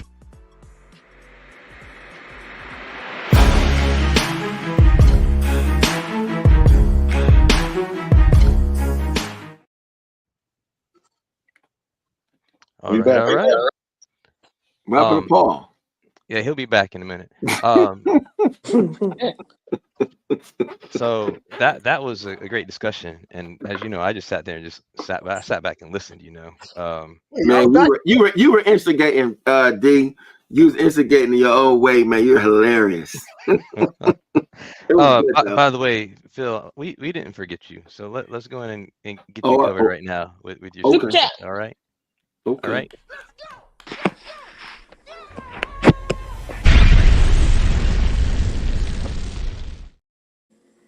I just want to say I gave the first super chat of the day an hour and 25 minutes ago, but wow, you actually counted it. Wow. I did, man. My feelings is hurt. I thanked you right away, though. You did, Angel. I'm sorry. Angel showed me some love from the gate, so it's all good. Whatever. Hey, I gotta go. But Philip, yes, sir. I know you gonna say what I'm too scared to say. So you got it. I'm not gonna say nothing. I'm done. Listen, somebody get Richard a drink, because Richard is if you get Richard's face, he's tinkering right now. He's tinkering. He's still on the last. Richard's all right. Richard's all right. Richard's all right. He's still back there with Ron. He's still. Oh no! I got a show. I got a pulpit I can preach from. I'm not pressed at all. Herschel, why you doing that, man? Herschel, you's a wild dude, man. You ain't gotta do that right now, man. We everything Gucci. Oaken the bear. Man, he's wild. That's y'all boy. Listen, let me go. But hey, listen, if Ron is still watching this, shout out to Ron. Paul, this is good stuff, bro. That was a good conversation. I'm out. I said too much. I'm out of here. Mr. Here for the chaos. That's yeah, pretty much. All right. So, Phil, what do you got for us, man? You always got something cooking, man. First and foremost, man, shout out to my man Otis, man. Otis blessed. I got blessed. Jay and Otis blessed me with the illest. This is the New York Comic-Con exclusive, man. And show Otis some love, man. He got the Black Lives figures and everything else. You know, I just try to show love as much as I can. And I had to get this shirt early. And Otis, I appreciate you sending me Otis's shirt. And I had it in time for the con, but I couldn't make it to the con. So it is what it is. And Rich, your shirt is hard, man. What is that? Is that Barnes? Yeah, What does that see the rest of your shirt, Rich? What do you stand up, man? Show the shirt. It's just a little something. It's just Barnes, Priest, Barnes, McDuffie. Ooh, that's hard. That's Whoa, hard. let me see the whole thing. Let me see the whole thing. And Graveau. Oh, and Greaves. Okay. That's Now, hard, the man. Hill, is that Brian Edward Hill? Yes. Did you have that made or did you find it somewhere? No, I had it made. Had it made, man. That's dope, man. That's You on flexing. That's a nice shirt. We might need to put that in the BCL store. And that's the right colors too. Yeah. You know what I mean? Oh, here we go. Yeah, there we go. Shout out to Pittsburgh. They, for whatever reason, they think they own the black and gold, but you know. You know what? I'm gonna tell you. When I found out that Phil was gonna be on the show tonight, I said to myself, I was like, "Bruh, this Negro gonna say something about this black and gold." I already know. It was cool. I love black and gold. Black and gold is a dope combination for sure. For sure. Yo, shout out to Kazra Gavani of OAX. That's your boy, Phil. Yeah, that's the homie in here. OAX, you know, that's Original Art Expo. Be linking up with them. That's for another show. But hey man, I think it's been a good show so far. Man, I really enjoyed the show, man, and I really do feel like everybody was saying the same thing, but we started to argue semantics at a certain point, you know. So it just is what it is. So all right, what do you got for us, man? Hold on. Super I got it. Look at that. I got to be more proud of these super chats. Oh, Come on, God. man. I got Steeler Nation. It was to start with all this stuff. It wasn't even me this time. Hey, behind the scene, thank you very much for your trolling and for your super chat. We appreciate it. Donation. It's a donation. I thought it was the trash. Don't be hitting on me.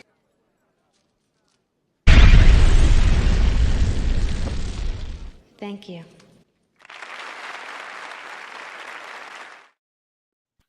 I style asked the question. He said, "What's everybody's name in there?" So Barnes is currently my favorite writer.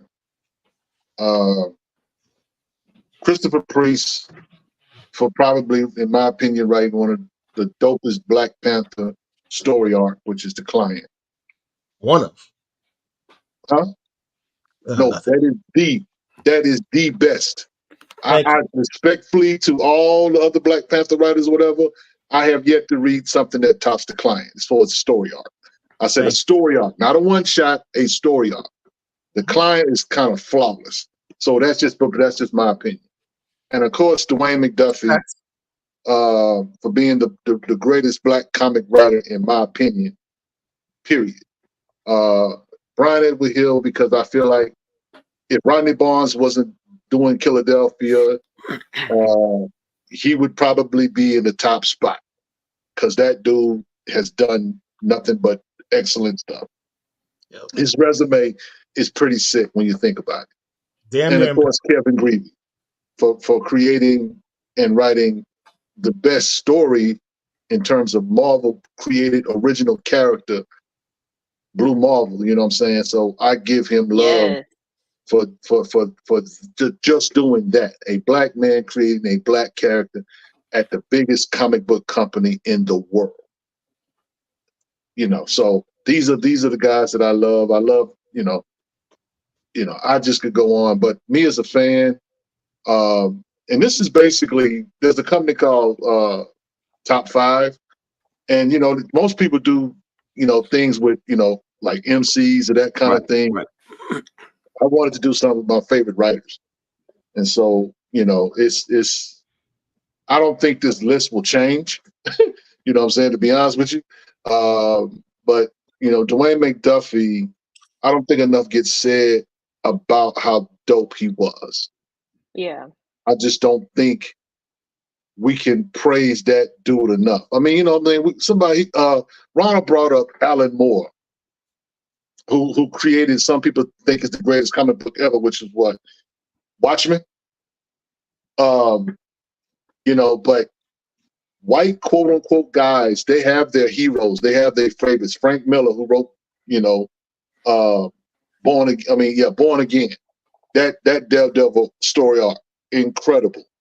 But black fans or whatever don't really have stories that they can really say resonate with them. Dwayne McDuffie's Hardware run, in my opinion, is one of the dopest story or dopest runs ever. Right. His Deathlock is incredible as well. But the stuff that he has done at Marvel and DC, his Justice League run, it was just sick.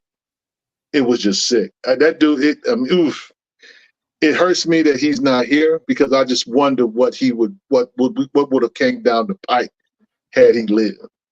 He literally died in the middle of his zenith. You know what I'm saying? And for me, that is my Stan Lee. That is my black Stan Lee, Dwayne McDuffie, bar none.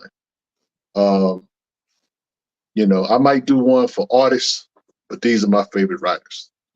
So I can't mess with that list. I might ask you to send me the site so I can get the same damn shirt. It's pretty dope, man. Appreciate it.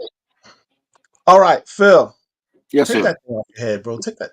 What are you doing? I want you to understand the reality of how real this is. I'm just getting prepared for the knowledge that I need right now. He got a terrible tile on this. Terrible. Hey, we just keep it real. Shout out to Pittsburgh for giving Russell Wilson another shot at life. Hey, listen, that second half he went hard though. He went a hard body that second half. And I saw Sierra downtown last week. But anyway, another conversation. Who said take that rag off? Man, I must be somebody who got a team who ain't won no Super Bowls ever. Just let the man keep his security blanket, okay? And Tomlin, that's okay.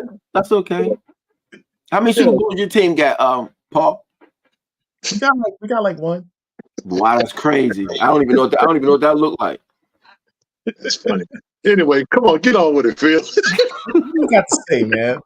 All right, so check it out. So the first thing I want to say is, you know, I'm happy to be on the show. I know Paul's gonna say, man, you part of this. I don't care. I just like saying every time I get on here, but the lines is all right, man, but they still trash. But this fools keep asking me, hey, can I come on the show? Why are you asking me if you can come on your own damn So listen, so we're gonna start the show called what did I call the show? I forget the name. Moving on. You never came up with the name. You didn't tell me. So Collections in Black is doing extremely well. This weekend I have a slew of events. I'm in the process now because we're going to be done in January here in Pittsburgh, and we're going to I'll be moving it to another city pretty soon. And I just want to say I appreciate Black Comic Lord's family, because I've had people come in from all over the country to come in and to see the exhibit, and it's an incredible piece. Tomorrow I'll be I'll have a special screening at Carnegie Mellon University tomorrow. And you know that's Friday and Saturday, man. So it's the next slide, brother. It's the next slide, brother. But but tomorrow I'll be at Tomorrow I'll be at Carnegie Mellon, and that's going to be super dope. And afterwards, you know, we're going to do a panel discussion. I got my brothers from Comicsburg. They're going to be part of that as well. And then on Friday and Saturday, we're going to do sort of not necessarily a meet and greet. I'm going to do like some personal tours. It's going to be a gallery talking tour with me. You see Brother John Jennings on there. He's in the director's cut of the film. And we're just going to do some, and it's the gallery crawl. So I'm going to sit there for like a couple hours, and we're going to sit back and I'm going to do some personal tours with people. Because I think that when I do the personal tours and I sit back and I show people the art and I talk to them about it and they see the passion in it, it gives a totally different perspective. And it's it's incredible to see. I'll be very honest. Like every time I walk in there, I sometimes forget that it's mine because it's like I'm walking in as if I'm just seeing some of these things for the first time. I'm like, man, I'm like, damn, this is incredible. I'm like, oh, I did this. But it's just a testament to, you know, the hard work, you know, and y'all been part of this journey. Y'all been with me on this journey from the beginning. Shoot, Paul was with me in Florida, New York, et cetera, et cetera. So it's just to seeing all this take place is just pretty dope. And if you're in the Pittsburgh area, you need to come see this. If you're a Black collector, you actually have no excuse to not see this. This is part of the culture, and it's I'll be there in 3 weeks. I know. Are we gonna tell them what we're doing in 3 weeks? Have we told them what we're doing? No. Okay. Don't pull a Herschel on me. Don't do that. Okay, I'm not gonna do that. Can of worms. They're open. That's funny. But people, yes, sir. Well, you know, I didn't want to keep. If you're still talking, go ahead, bro. I'll wait till you finish. Go ahead. Do we have this trailer to play so people Go who ahead, Pastor. Go ahead, Pastor. Go ahead, Pastor. Go ahead, Pastor. Oh man, I just wanted to. I mentioned it on Sunday night, but I just wanted to congratulate you again on being a pawpaw. So, yes, congrats. Thank you. Just wanted to let everybody know that you know you's a young man, but you got somebody younger under you now. For sure. Hey, man, I'm a granddad, and it's one of the most beautiful things, you know, to have the grandbaby here, because you know, you gotta let the baby stay with you for a minute to make sure the mama acclimated and everything, you know. Yes, sir. Yes, sir. But to wake up and to hold my grandbaby in the mornings before I get up and go make a move is the dopest thing ever, man. It's incredible. Let me ask you this one quick question about that. What's the first comic book you're gonna give it? So it's funny. So when I first brought him home, you know the first thing we did when he first got to the house? Because you know they don't keep babies for like 2 hours in the hospital now. They had a baby and they damn near sent him home. Baby came home under 24 hours. First thing I did was I put on Big Daddy Kane, Ain't No Half Stepping. And I had it playing, had the video playing, and he's sitting there. Then I played Eric B. and Rakim, I Ain't No Joke. Because I needed my grandbaby to be right. I need my grandbaby to get acclimated to the type of life that I need to let him know exactly where he's gonna be at in this house. We praise the Lord and we listen to hip hop. This is what we doing. But I don't know. It's my first grandbaby, man. The hell. So your dad gave you part of your collection. Are you gonna gift your first grandchild one of the books your dad gave you? Nah. No, you're not gonna do that. Because I ain't that damn sentimental. That's why I ain't doing that. It's like, no, I'm a kids, man. Hey, wait. So it's funny because I told my youngest, somebody said something to me about some comics about who I'm giving the books to, and my youngest looked at me, and I was like, yeah, my youngest got first dibs. Kristen got first dibs. She got first dibs, but I think my grandbaby though, I'm about to get him a crazy long box. You know, I'm gonna take like a bunch of my keys that I got doubles of. And I'm just gonna put, you know, I'm gonna put stuff away for him that way. You know what I mean? So I'm gonna make sure he's straight. You know, that's what's up. But let's talk about your other baby, man. Collections in Black. Let's play that trailer. So those who are new to the channel, who are not familiar with what you're talking about when you say Collections in Black, have an idea what it is. What does that say? No. That says no. Man. I know our producer will fix it. There we go. All right, so this isn't a trailer. What this is actually a walkthrough of part of what the exhibit looks like. And you can see just how it's ridiculous. And it's you have to see it. Look at that. That's a bunch of Matt Baker stuff. And that's all original artwork on the walls. No facsimiles. Y'all see that heat up there. And this is just the second floor. This isn't the first floor. So this is just what the second floor looks like. Wow. That's the Billy Graham wall right there. And I didn't put this piece together. Somebody else put this together, and they sent this to me. And that's all Billy Graham work right there. That's Sean Martinborough stuff. It's incredible, and that's where the movie showed the whole time. And I think we got that's Brother Flood right there, and it's amazing, man. And like when you see it, that's a whole wall of nothing but Stroman art right there. Wow. And that's a walkthrough. That's just and I didn't do. We have another one for the first floor. Yeah, go ahead and let that rock one more time. That's all 9/8, all Mego toys. And like I said, you won't find this at any other exhibit. All original artwork. You can't find that anywhere else. You know, so it's dope, man. And it's, you know, I felt I did it for the culture, man. And it, you know, this was for us. I feel like this was something for us that we can appreciate and love. So, you know, I can't wait for you to come see this in person, Paul, man. We're going, you know, it's going to be really dope. Well, I'm bringing my whole family, man. So let's make it a thing. For sure, man. Maybe, you know, I'll make sure I get everybody some terrible towels. You know what I'm saying? I'll get the whole family right. You see that? You see that black and gold though. You see that's the only colors that's in there, right? Just so we clear. Woo, Jesus. But yeah. We got. I want to get Rich up, man. Rich, we got to get you up here, dog. For real. Yeah, we gotta get you up here, man. Like for real, we gotta make it happen. And so, and just if January, speaking of Casra, we'll be in at OAX, and I don't know if I could talk about it yet, but we're gonna have some surprises in Florida. I'm gonna be an angel in, you know, Paul's backyard, man. So it's gonna be something crazy, and you know we are. And I'm saying this right now while I got Casra on here. I'm trying to figure out how I could put y'all in the mix also. So we'll talk about that a little later. So I just want to make sure that, you know, we're gonna be represented there in the right way. So that's Casro, I won't say no to a ticket to OAX. Kevin, you got me. I got in trouble last time, man, because I gave you my I gave you my tickets, and they made a joke or something else about it. But it's all good. All the business out there, man. Come on, man. You guys are hilarious. But it's, you know, that's what's up. Let me say this, Rich, too. On a critique level, I love doing this because me and Rich is my guy. Man, I love Rich, man. I love that Sunday show, man.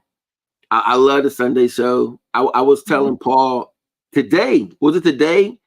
How I was talking about how I started watching the Whiskey Blurred Black Comic, whatever the hell y'all call that show, with you and old boy.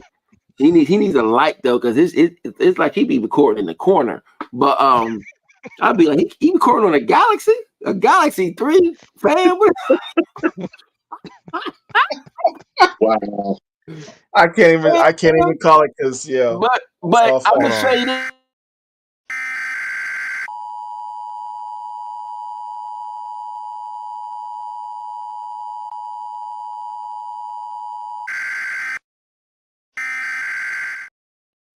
So, but let me say this. I watched Paul last week. I think it was last week. And him and old boy were on there for like 3 hours, 4 hours. It was the most entertaining 4 hours I've seen in a while of watching a YouTube show, because I feel like after a while, I feel like when he was doing the show, it got to the point where it was like they even forgot the cameras were on and they were just talking, and they were just talking about whatever they were talking about. And I was truly entertained. And it's one of those, and I said to him, I asked him about the numbers, but the numbers were like that day. And it was just, it just matches. And I feel like, you know, we talk about critiques. I feel like as being a part of Black Common Lords and watching Black Common Lords as we go, I feel like the shows just keep getting, you know, just increasingly, measurably better and better and better. And it's like, I could sit back and I could watch the show, and I know these dudes on the show. I know Rich, I know Paul, I know Andrew, I know Derek. But for me, the litmus test is when I could watch a show and I forget that I'm watching people that I know, and I can just sit back and just enjoy it for the information and for what it is. And I feel like, I feel like that's the thing that I like about this particular channel. And we don't always agree. Sometimes we argue, but it's all love and it's all family. And you're not going to get that anywhere else. You know what I'm saying? And today's show was funny because everybody was fired up, and I'm sitting back, I'm cracking up, I'm laughing, and then wait a minute, people going at each other, and then Thorne gets on there. He said, "Everybody get quiet." Everybody get quiet. I'm say this. He said exactly what I said, but he said it in a different way. Everybody went, and I'm looking at y'all like, man, y'all funny as hell, man. But I let that slap. Like, man, you're like, you right, Thor. I'm like, but I said that, man. Y'all threw darts at me, man. But I love y'all anyway. It is what it is. And Derek's the funniest because Derek was just throwing in the wildest. Like somebody would say something, he would throw in some commentary to go against it just to be funny. And he throws them up so quick, like he throws them up. And then he goes to the next one. It's like he has them lined up. But all jokes aside, I think today's show was dope. If you're in the Pittsburgh area, please come out tomorrow at CMU for the screening. This weekend, I'm doing some private tours Friday and Saturday. And I'm going to have the director's cut ready. And the director's cut is going to be crazy. And I'm thinking the director's cut is going to make its way to Florida. And that's going to be the one that has. There's a lot of Black comic lords there's a lot of BCL in the director's cut. There's a lot of you got Still Freeze, you got Strowman, you got Jennings, you got the brothers who put out Black. Like the director's cut's crazy, y'all. The director's cut's crazy. So I'm still not gonna put that up the stream though. I apologize, but it is what it is. I'm speechless. Look forward to it, man. For sure. Is it gonna be done by the time I'm up there? The director's cut? Yeah. I'll let you sit back and watch whatever you want to watch. When you come through, we'll sit back and we'll go through watch some pieces, man, and put some pieces together. You know what I'm saying? So it is what it is. But I can't wait for you to come up, man. And we're gonna go digging. We're gonna go to some shots. I'll take you to some of the secret spots, and we're gonna make it to Oh, that's the super secret warehouse spot. Did you just say you're taking me to the secret spot, the warehouse? So unfortunately, the warehouse doesn't exist anymore. The dude who was over, he passed away. Unfortunately, he passed away. But I have some other spots that are super crazy. Been trying to get to that spot for 3 years, bro. For 3 years. Who's this Towns clown in here, man? Yeah, we need to buy. He needs to go. He needs to go. Don't even engage. You just got to go. Okay. All right. My fault. We'll get rid of that. Yeah, let's keep it moving. I'm about to make a joke. I'm gonna follow what Rich said. Man, Rich, I'm about to make a joke, man, but I appreciate you, Rich, being the adult pastor in the building. So I'm gonna be obedient and listen. Well, I appreciate it, my brother. We don't have to we don't have to get in the mud all the time. I don't mind every now and then. Hey, look, we both taking a sip though. Yes, sir. Yes, sir. But no, so I mean that's all I got, man. I mean, y'all gonna talk about that Rodney Barnes Batman book is crazy though. Yes, it is. Yeah. Yes, it is. Yeah, I'm definitely looking forward to issue number 2 when it comes out. I don't know if you guys have seen that variant. There's a nice variant. I can't think of who the artist is on it, but there's one variant. I think Dion, matter of fact, he posted it up in our space. That was pretty dope. Okay. But yeah, man, that's a good book. That's a good book. I'm looking forward to the next couple of issues for sure. And you know what? Too. What's the Subic variant? Is that the one, or the Francavilla? Is that the one with all the moons in a row? No. Oh, I see what you're talking about. Then. Yeah. Wait, that's full moon number 1. There's a virgin. There's a virgin cover. All right, hold on. Yeah. Let me just do this. You tell me which you talking about. This one here? Oh, we got some clowns in here tonight. That's how you know you're doing well. Hey, that means the numbers is up, man. We got some clowns in here tonight. It is what it is, man. You gotta let them, the circus in town. Yeah, well, let's just bounce them out real quick. I'm a Miami Hurricane, man. I love the hate. That's how you know you're doing well. So is this one you're talking about, Rich? Yeah, that's the one. Okay. Oh, okay. Yeah, from a distance, I couldn't see it that well. Yeah. Pretty nice. Full moon variant. Can you click on it? Oh, hold on. Share this tab instead. Here you go. Oh, that's nice. That's cool. That's like nice. that. Is that a second print of number 1? No. That's first That's print. a variant. It's a variant, yeah. That already came out? Yeah. Yeah, damn it. Yeah, go to the shop. You probably got some. I mean, bro, that book is selling, but they got plenty of copies on the shelves. Yeah, they do. A lot of the LCSs have tons of this. I don't know about the Virgin cover, but you can get the trade dress. I think. Is that one glow in the dark as well? No, not that one. The cover A, that one glows in the dark. That's guys the changing regular. his name around. Yep. Yeah. All right. So talking about upcoming books. Got you covered, Paul. I'm prepared. Thank you. It was a light week this week. It must have came out. Just wanted to talk about some things that popped up on the radar this week. There was an announcement about this Absolute Green Lantern. We were just talking about Absolute Batman, right? Oh, okay. Hold on. We were talking about the full moon. There's also Absolute Batman we talked about last week. There's also an announcement for this Absolute Green Lantern. Now it's not it's not John Stewart. It's a young woman character that hasn't been described. They haven't said who she is. I don't know if this is Sojourner Mullen or somebody else. It's Joe Mullen. You think it's Joe Mullen? Yeah, it's Joe Mullen. Okay. I'm not familiar. Put me deep. Is that a new character or? No, that's Far Sector. Oh, okay. I had to put my glasses on, y'all. Don't talk about me. Yeah, well, I mean, she's got a different hairstyle in this particular book. Okay. So DC reveals a first look at Absolute Green Lantern from writer Al Ewing and artist Janoy Lindsay. The book debuts this March and will be a cosmic horror series. Oh.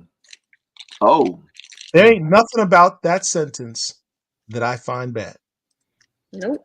I love horror. That's crazy. One of my favorite writers, Al Ewing, one of the hottest upcoming artists, Janoy Lindsay, and it's a cosmic horror series. I mean, say less. This will be on my pre-order list for real. So that's what's upcoming. We also had another post this week on this other thing. Let me pull that up if I can. Sorry, this is so messy. I didn't prepare this ahead of time. That's and right. Our producer is busy dealing with some foolishness. Yeah. It is what it is. The agenda. It is what it is. But it's crazy though. Like I said, man, we ain't even got time to argue and fight with each other because guess what? Message. So here's this other post that came out. Marilyn that's Moonlight. so pretty. Meech's. This is from Meech Doodle. Is the moniker the artist goes by. This is Marilyn Moonlight. She came out last year? Yeah. In the Superman comics. Yeah. It was created by Jamal Campbell and what's the name of the writer? I can't remember the name of the writer. I apologize, but it came out in Superman comics. This character is tied to Metropolis, I shouldn't say ancient, but Old West Metropolis. Her origins are shrouded in mystery, but she came back from basically the spirit of Metropolis in the Old West.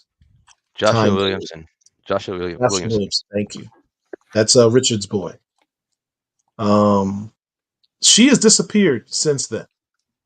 And she is a fantastic character that needs to be brought back. The visuals alone are stunning. I think even Reggie Hudlin make a comment on this about how he thought the visuals are incredible. But people are really digging this, man. I hope DC, if they occasionally watch us, sees the amount of positive feedback people gave this image and try to do something with her, because it's a real dope character, man. Had a lot of potential. Yeah, I imagine that they will. It's just got to make sense, whatever it is they want to do. If they're going to keep her tied to Superman, or they're going to, try to tether her to somebody else or whatever. We know how this goes when it comes to these characters, whatever, unfortunately. And with her, because that's really, I think, an Action Comics book. With them, what they're doing with Superman. I'm not reading the current run right now, so I'm not sure what's going on with Superman at the moment. But I'm pretty sure she'll be back. They got a lot of good feedback when she first appeared. So I imagine they're going to do something. I would settle for, be honest with you, because what DC is doing is in their main books, they always have a secondary story. They could do a secondary story with her in it. I think that would be cool. So yeah. All right, so let's get into it's new comic book day. Not a whole lot came out this week, honestly. So we all got a lot of us got breaks on our wallets this week. There are a few things. Let's see. Oh, Derek, already have it up. Look at you doing that thing, man. Go ahead, Derek. And Lashley. Avengers 19. Storm's an Avenger now. That's really the driving force behind people's interest in this book. You got Storm, Black Panther, and Cap Falcon, Captain, whatever his name is, Sam Wilson, all in the same book. Storm got introduced last issue. It was false advertising on Marvel's part. They made it seem like she was going to be battling Hyperion. She did not. But this promises Doctor Doom is being introduced into this issue, and we do know that I think it's issue 21, there's going to be a confrontation between Doctor Doom and Storm, so that should be interesting. So let's go to the next one. Any variants? That's actually Marvel's next big crossover. Yeah, Doom. What do we call it, Rich? It's not Doom War. It's something else. World of Doom, I think is what it's called. Something like that. But he's basically, just to give everybody a heads up, well, Doom is Sorcerer Supreme now. Yeah, after Bloodhunt. And because he's Sorcerer Supreme, he's Doom is going to Doom. Right. So he gonna be doing the most. You know what I'm saying? As Sorcerer Supreme. So that's what's going on with that. So I'm not necessarily going to buy every book, but I probably will buy the regular run. Right. But yeah. I'll tell you what book you are going to buy, Rich. You and I are big fans of Strange Academy. As you know, Strange Academy and Bloodhunt had its own Strange Academy Bloodhunt miniseries. Doom approached the kids from Strange Academy to tap into their magical energy to help him with defeating Varney and during Bloodhunt. But Strange Academy ultimately, I think, was either destroyed or it was moved to Latveria, which now makes and it's named after Doctor Strange, who's no longer Sorcerer Supreme. Who's the new Sorcerer Supreme? As Richard just said, it's Doctor Doom. So there's a new series coming out called Doom Academy. They're taking Strange Academy and making it Doom Academy. So all the kids from Strange Academy are now going to be under Doctor Doom. The first story centers around Zoe Laveau. Yeah. What's happening to Brother Voodoo? Brother Voodoo is going to be in the next issue of Storm. I don't know what's going to happen with him and the Strange Academy kids. He didn't even show up in Bloodhunt, so the one criticism I had of the Bloodhunt is that you've got this mystical vampire invasion, and a guy who's noted for fighting vampires, Brother Voodoo, wasn't in the series. I thought that was a missed opportunity. The story would have ended early. It would have, because Yeah. Brother Voodoo would handle that really well. Well, since you mentioned it, That's funny. can we just quickly do our trailer for Stormwatch? Sure. Okay. Can we? I Absolutely. mean, you want to let the cat out the bag? Go ahead, man.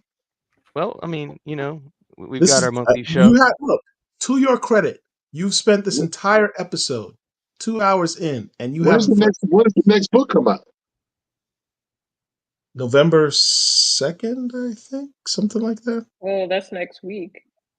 Is it next week, or is it the week after? I don't That's the know. week after. Is it the week after? That's the week after. It's coming out soon. That's 2 weeks. 2 weeks from now. So it's the Thursday 2 weeks from now, right? Is the next episode of Stormwatch, and this is just our trailer to get you hyped up Let me for that. just go look. It doesn't come out November 6th. Oh, Black Lightning comes out November 13th. Wouldn't it be great if we could get the writer from Black Lightning on here? And that would be dope if that happened. That would, but we're the Black Comic Lord, so that can't possibly happen. Wow. Man, this sounds like a fake setup. It is. That was crazy. I can't even pretend it doesn't. Man, that was terrible. Next Storm comes out November 20th, so that means the next Storm Watch is November 21st. Okay, so about a month from now, here's.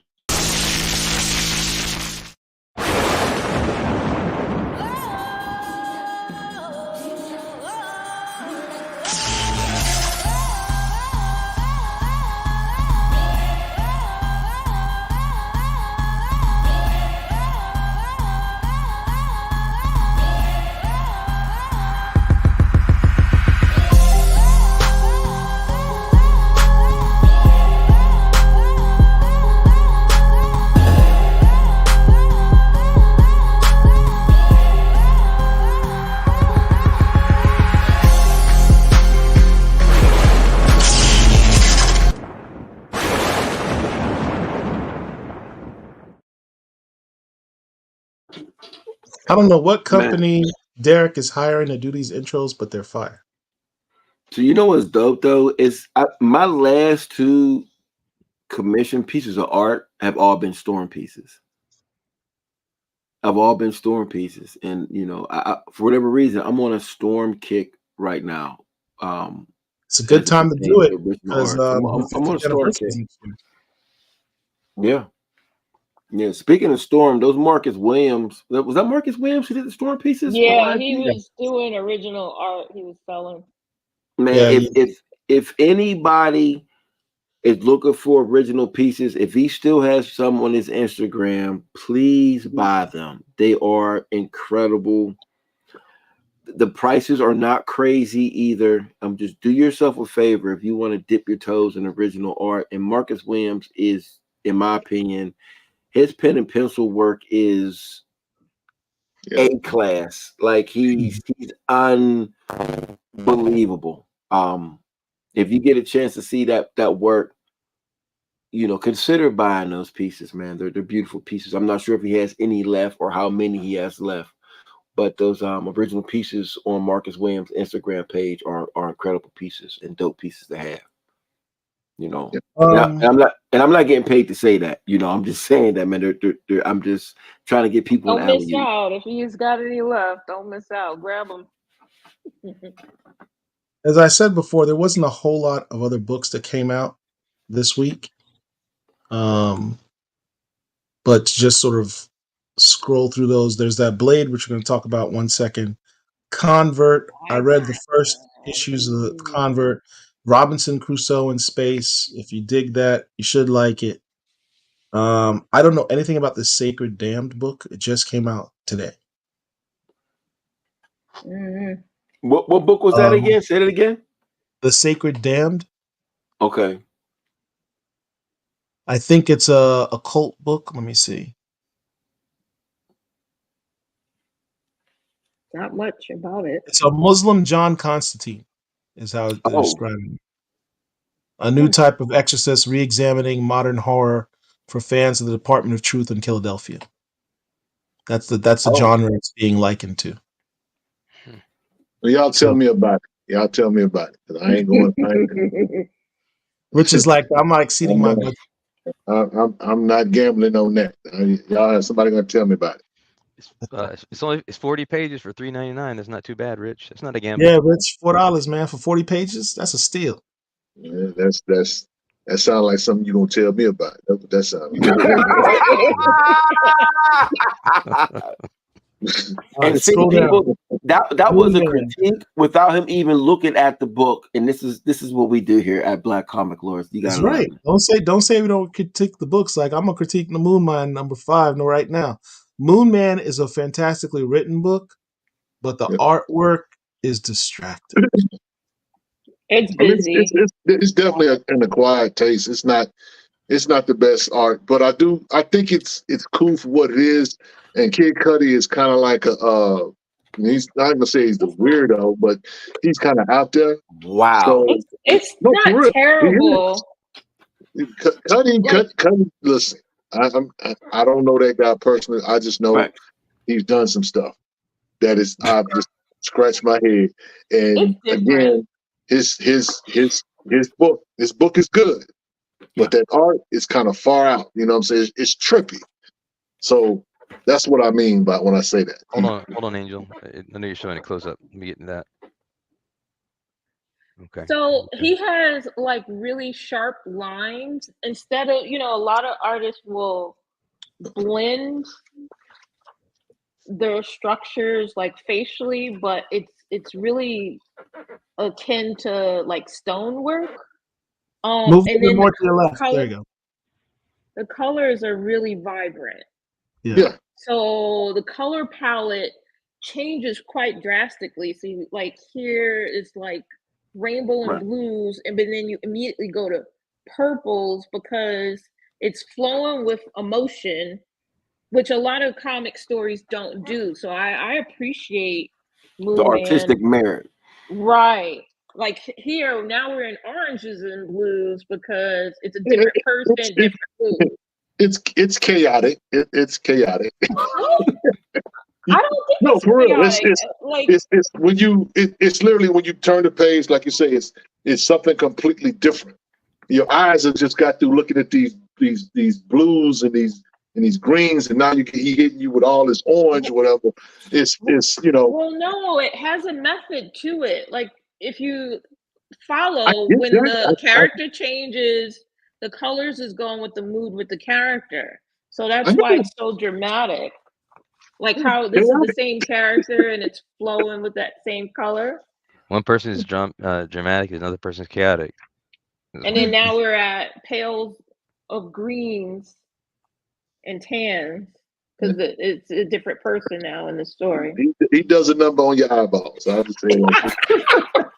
I like it though. I like it. Rich is like, Yeah, still like it. I'm just saying, look. See, back in the day, and I can say this because I'm delivered from that. But I used to smoke a little weed, and I probably would look at this and probably would kind of freak out. So no, I'm good. I love foil. Okay. Yeah. We'll get to that. We'll get back to that in 1 second. 1 second, Angel. Okay. Bring that back up in 1 second. Eric, bring up the list of the books again. Let me just finish that out. Moon Man, Power Fantasy, great series, fantastic series. I highly recommend y'all check out Power Fantasy. Basically, so I've been picking up the Power Fantasy books. Did you read it yet? I didn't get whatever came out today, but I have a stack. I'm embarrassed to say I have a stack of books over there that I have not read, but I've been picking those up. So this is a dope series. It's a dope series. The original concept. It's not like anything you've read before. It's kind of cool. Go back. There you go. And then there's just a reprint of Venom. All right. So let's go to Blade. Let's go to Blade at the top of the page. Blade Red Band. Let me tell you something. There was this is a dope book. Shout out to Brian Edwards. He does not have the same artist that he had on the other Blade series he had earlier this year. Okay. I missed that artist. He had two different artists, technically. This is a different artist. It's a different style. It's not as good, in my opinion, as the artist he had on the previous book. Okay. But it's still decent. The story is excellent. Now, it takes up literally after Blood Hunt. As you know, Blade's body got taken over by Varney, the ancient vampire demon guy, and he did a lot of bad things. And now he feels some type of way about it because whatever little soul that Blade has got corrupted, and he's taken it personally, and he feels the need to redeem himself. So it kind of starts off with him. It's kind of the ancient warrior journey that you see in all the classic kung fu flicks, where the warrior is defeated, so he has to go out into some ancient monastery and meet with some old monk guy to get his head right, learn some new tricks so he can come back as a stronger warrior. That's basically what happens. And he gets called upon by a new entity, a new group, to go fight the big bad. That's basically the story in a nutshell. He packed a lot of stuff into one issue, and there's plenty of action. It's red band, so it's violent. I don't think it was so violent that it really needed a red band per se. This one didn't need it. Not that I could I see. don't think it really needed red band. I think it was just that one creature that was getting beat up. I think that was supposed to be the gore, but it didn't do nothing for me. Yeah, it did. It wasn't all that bad. It didn't. I don't think it really needs the red band. But look, it's a dope issue. But that brings up the point. What was also came out this week is that the Blade. You can bring up the slide, Derek. The Blade movie is apparently on hiatus. Hiatus. Is that the word they're using? I think that. Never mind. I'm gonna let you say what you got to say. Then I'll give you my opinion on that. No, that's it. I'm trying to figure out what's the status of this movie. It's been on pause. I think we all see the slate. We all see the slate from D23 where Marvel does the chart and they put all the timeline with all the movies on the timeline going for the next 5 years. Right. Blade has been removed off that timeline. Yeah. I think I have 3 letters. It's TBD. No, it's off the timeline. It's not even TBD. It's off the timeline. What I think what they're doing is they made a mistake with how they handled it from the beginning. They had, showrunners, I guess, that didn't really care about the character in the first place, and that was the issue. And I'll say this: I feel like Marvel is slowly, and this is going to sound crazy because I've been hypercritical of them as of late.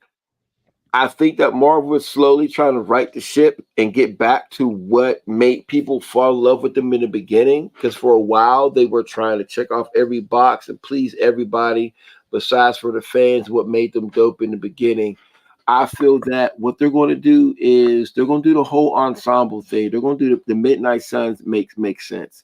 You bring in your Ghost Rider, you bring in Blade, you bring in Swamp Thing, Man Thing, whatever it is. You have Doctor Strange as the catalyst leader for people to get excited as a character that they know. And I think you do that. I think once we do that, it's, MCU's already dabbled into the R rating with the Deadpool. They're talking about Daredevil is going to be more mature themed. And I think they're going to do a Midnight Suns. I feel like Midnight Suns is, you do Midnight Suns, then you could go ahead. Now we're going to do the Blade solo. We're going to do the Ghost Rider. We're going to do this. I mean, Ghost Rider is going to be a hit regardless if they get that right. So I feel like, they're going to count their losses. Let's start over. We'll do Midnight Suns. We make an ensemble story. And I think that's what they're going to go with. I think that is so right it can't possibly happen. Okay. That is so right. It makes so much sense what you just said. That's why it probably will never happen. That's fair. One of the things that what's his name, Ryan Reynolds has been pushing for is to give Blade the same type of send off that Hugh Jackman got for his Wolverine in Logan. What do you guys feel about that? Is it cool to bring Wesley Snipes back for a send-off film before they reboot the character, or are we just done with this? But is it a send-off that's going to happen before the Deadpool film? Or does it take place after? I mean, because I'm tired of multiverses. I'm tired of these timelines. I'm tired. They're going to reboot it. To do your Midnight Suns film, are we talking about having a new Blade do that or Wesley Snipes? Yeah, but I think you have. I want to see Wesley, but guess what? You got to go with the new one because we're in this particular piece. You know, I feel like here's my thing about the Deadpool movies. I know everybody loves them. They're too silly for me, and there's too many liberties that are taken. And I never feel like Deadpool's in any danger. Or they're just I would have rather seen, and don't get it twisted. I was excited when Wesley came across the screen, you know, but I would have rather seen him in an MCU type situation. I could be wrong. I like Pericles straight trolling, man. What's Sticky Fingers doing right now? We don't recognize. Do we recognize Sticky Fingers as Blade? Oh yeah. Yeah. He played Blade pretty good. He was all right. I mean, it gets panned, but I don't know why. I thought the Blade television series was actually pretty good. Yeah. I think they could have gave it another season. It was weird how it ended, but to answer your question, it was nice to see Wesley, but unless they're doing an old man Blade, I have no interest.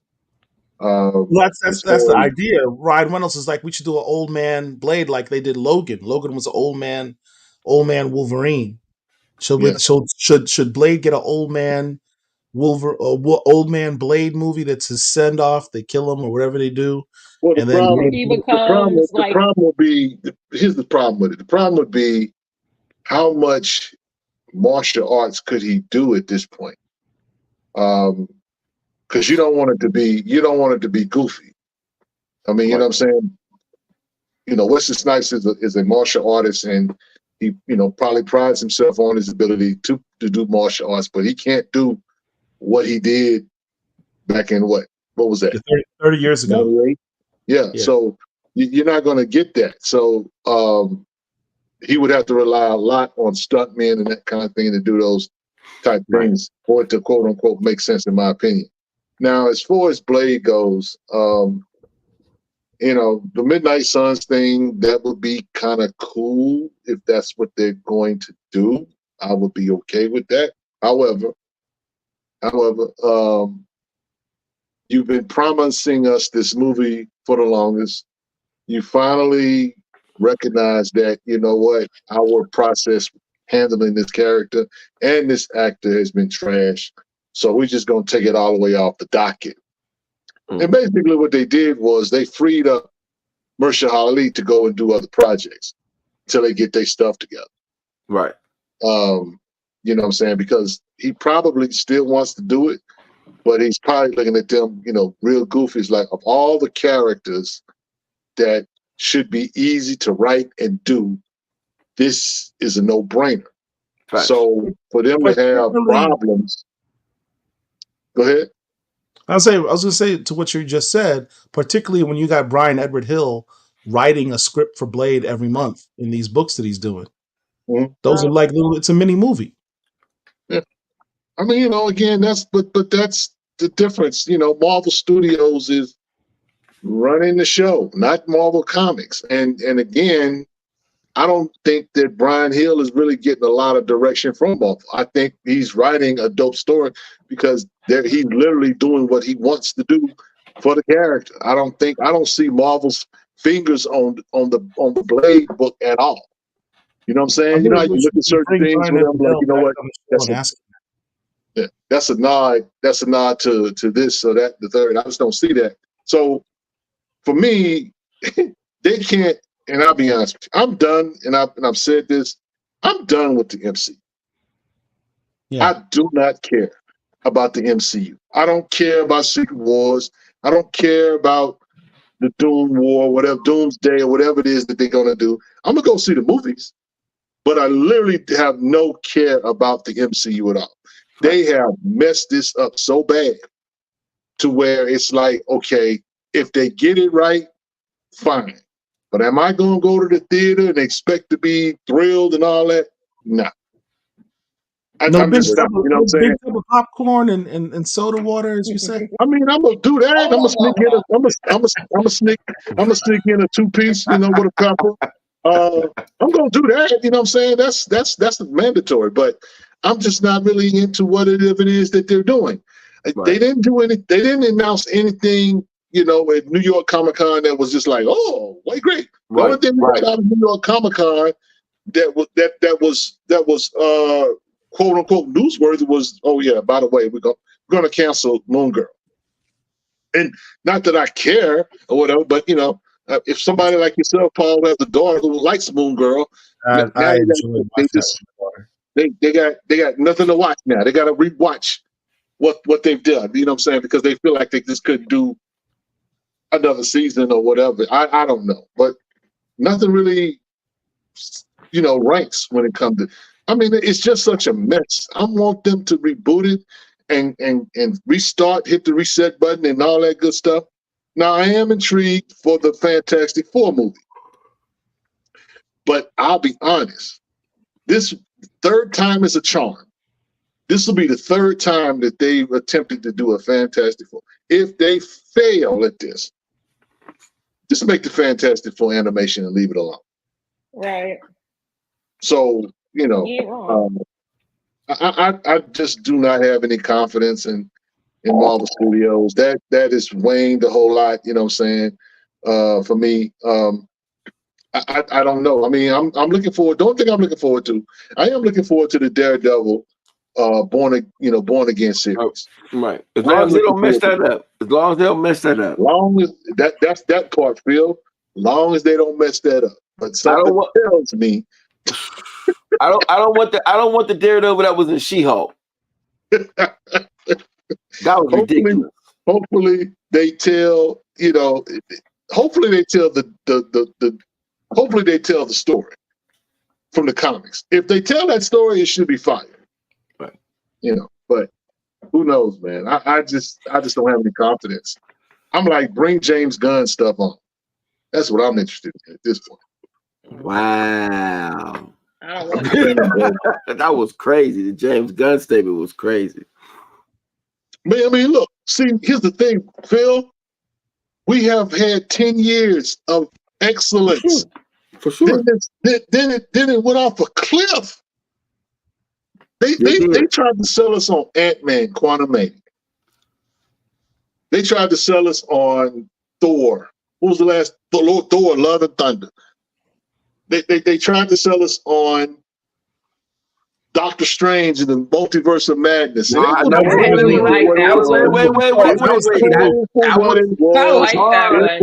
was great. It was cool for what it was, but nobody's going to mistake that as being something just. No, you gotta see it. You gotta watch it. No, you're crazy.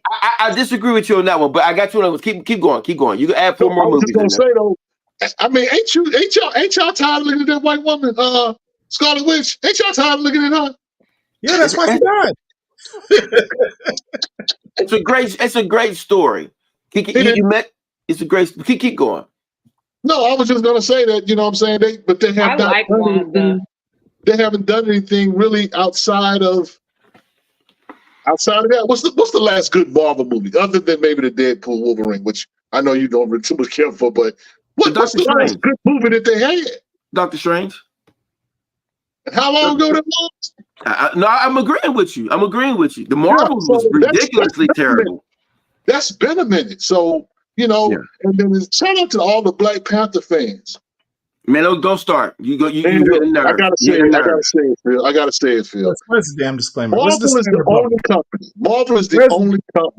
Marvel is the only company that literally gathered hundreds of thousands of Black people to trauma bond over a 2.5-hour movie.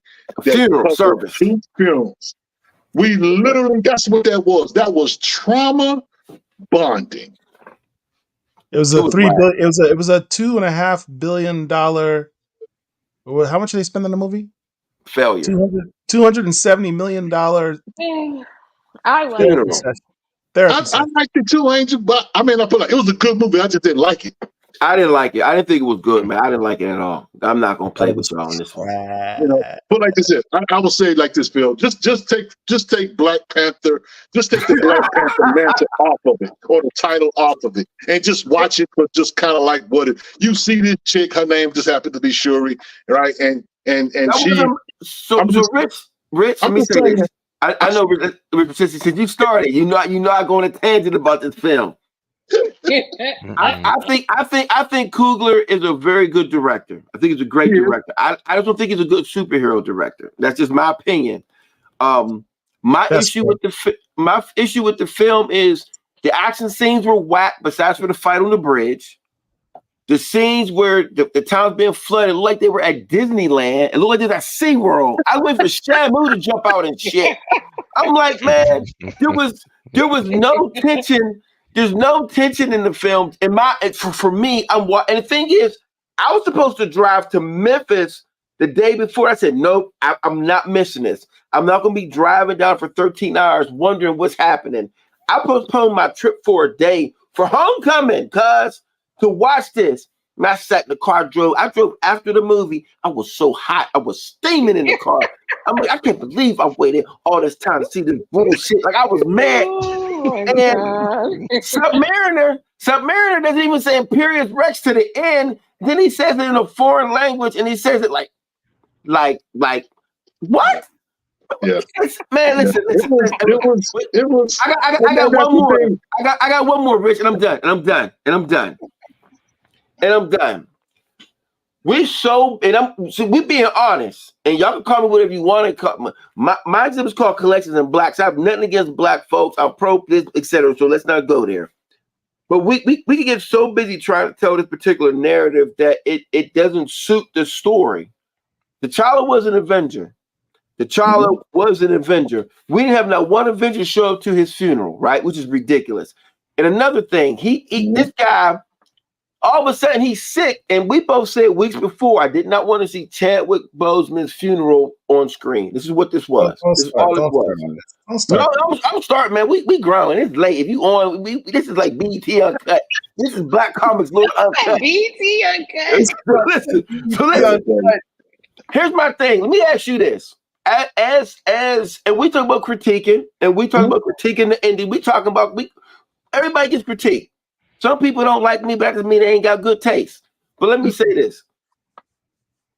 You mean to tell me that T'Challa knows he has a son, right? But he don't want, remember that piece. So you mean to tell me he got a son, he don't tell nobody about his son. He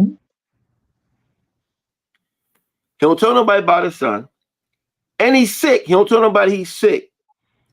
So you also get, besides for Wakanda technology, at your disposal, you have wizards, witches, gods.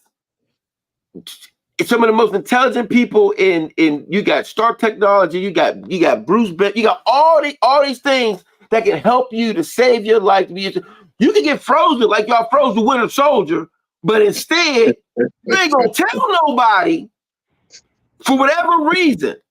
And you got a son. I took offense to that as a father, because let me tell you something. If you ain't got nothing else to live for, you can live for your children. Right. Somebody tell me where I'm wrong. And you're not wrong at all. You put this mess in there. That's crazy, man. Because if a white writer or director would have done that, y'all would have burnt that shit down. Well, it is what it is. I mean, look. Wait. I just want you to tell me I'm wrong. No. Not a single lie was told. That's crazy, man.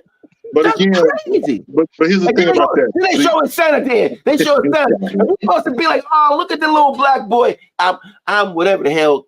See, I don't give a shit. They're gonna say who he is. We all like, oh, well, I'm thinking to myself, this brother, we could have fought for this. We black, man. No, I'm just saying, man. This is real, bro. Let me ask you something. Let me say this. But see, what happened in this particular, while all that you said was true, no lies were told. Here's the thing. When you are mourning, ain't no thing, Rich. I'm just offering. I'm just offering. No, I'm just offering. I'm not claiming this. I'm just offering why I'm just saying this is perhaps why he did what he did. He was grieving. Everything you're about to say is going to because he was grieving. He had all of these blind spots. I'm not debating that, man. DJ Phil, think about this for a second. Think about this for a second. You can relate to this. Everybody that's black in the hood, everybody can relate to this. When someone in your family passes away, what's the number one thing that they normally do? In whether it's your family, your friends, whatever. What is they normally do? What's the first thing they normally usually do? Call somebody. Throw themselves at the coffin. Huh? Throw themselves at the coffin. No, they generally they come see you and they bring food. Yeah. And the reason why they bring food is because they know. I ain't listening to this, man. Hold on. I ain't coming for this. You're in a state of grief, and you're not going to do what you should do. You're going to wrestle with your grief, and you're going to neglect yourself and everything around you. And so people come over, they bring you food, they spend time with you, whatever, they check up on you and that kind of thing. So all I'm saying is that this dude did what he did because he was processing his grief. Okay. He didn't have someone logical like you, Phil. Yes, he did. Saying, "Hey, bro, you shouldn't do that. You should do this. Don't do that. Do this." He didn't have nobody logical in his ear. So I feel you, but let me say this one more time, and I'm gonna be done. I'm gonna give you another reason why. When the first one came out, we talked about how important it is to have this black character that these kids had never seen. We took these little black kids on school buses. We took them on church buses. We had think tanks. We had all types. We had little white kids going Wakanda forever at Disney. We did everything in the world. We had Obama talking about it. We did Saturday Night Live skits. This is the best thing. This is what black people need to see. This is what we need to see. And we kill them on the second movie. Come on, man. No. So not we right, because I didn't. So here's the thing. We made the selling point of Black Panther, let's keep it 100, was the importance of young black men being able to see a superhero that looks like them. Tell me I'm not right. Tell me I'm not lying. So you mean to tell me it was that important, but not important to continue the legacy? Bro, you have not said one line. Everything you said is true. Continue the legacy, but continue the legacy by having T'Challa have a kid out of wedlock, a bastard, and leave his woman. Come on, man. You know, shout out to the chat. This show tonight has had everything. I'm gonna pay my baby mama a side chick some money and stick her in right, and I set him up on the island. I set him up on the island away from everybody. So it's not me being whatever, but if we're gonna be, but here's my thing. All jokes aside, when we talk, we can't sit back and we talk about the powerful messages and representation. That's the wrong representation of who we are as black men. Let's keep it 100. You the king of Wakanda. Yes, sir. You're not just a king to your people. You're king to your family first. I got a grandbaby. Ain't nothing gonna stop me from making sure my grandbaby's straight. And part of that means I gotta do what I gotta do to be here. Yes, sir. You see what I'm saying? So all I'm saying is, if you're gonna do that, I need you to put that in a different way, in a context that you're not abandoning your child. Right. That's not T'Challa. And you mean to tell me, well, we're not gonna deal with the white characters who could possibly save us with this Asgardian technology. Matter of fact, we're not even gonna freeze this, brother. We freeze the Winter Soldier, and the Winter Soldier killed everybody. He was a terrorist. But we're gonna freeze him, but we're not gonna freeze our own. Come on, man. He didn't want to be. He didn't want to be a popsicle, bro. I'm just he want to be a fudsicle. And then it made it was funny. I'm gonna tell you what the funny thing about the Winter Soldier. You know what always made me crack up about the Winter Soldier was at the end of Black Panther. They had the brother baling hay like he was picking cotton, like they went to go get him. I said, man, y'all funny as hell. They went to go get him. He had the one little arm. That was like, man, we finally need you. They're like, Bucky, come on, we need you. But like, bring that hay. They got listen. They got the white boy baling hay, the most technology thing. He out there picking. He one-handed picking up bales. That's crazy. That's the colonizer job in Wakanda, man. That's how they do it. Hey man, go ahead and get that. But all I'm gonna say is look, it is what it is. For them to write the ship, they gotta recast the character. We already know that.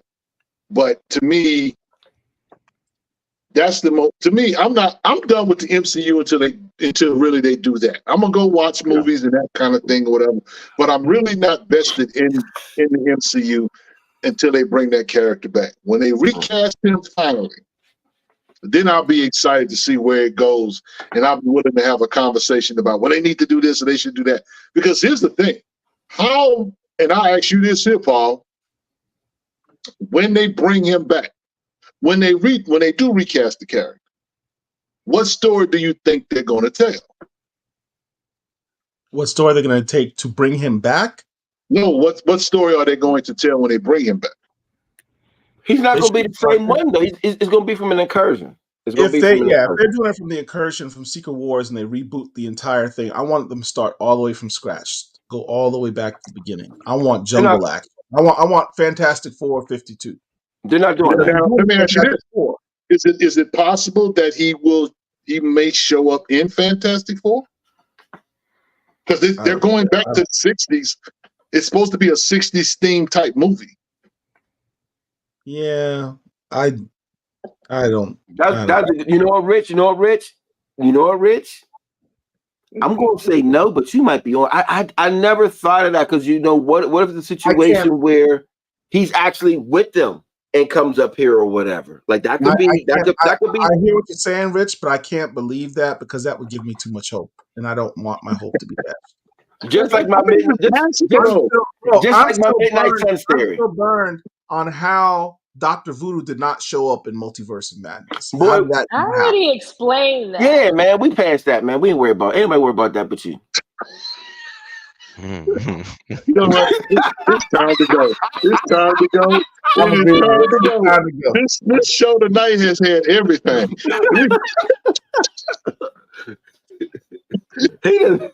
He just brought him something nobody thinking about. He said, man, so how come we didn't get Quick Silk? Man, go, man. Nobody asked. Boy, listen, let me tell you something. Now, here's the thing. So let me ask you this, Phil. Let me ask you this. Next movie on the docket is Captain America. So I'll say this. I know some things behind the scenes from that movie when I met with certain people a year ago. And so I'm just going to be quiet because I see, you keep opening this can of worms and then putting your hand over the open jar, and that's not fair. So I'll say this. This movie's been done. Been done. There's actually probably like 2-3 versions by now. Wow. The whole Serpent Society or whatever. I think there's a whole entire film with that in there.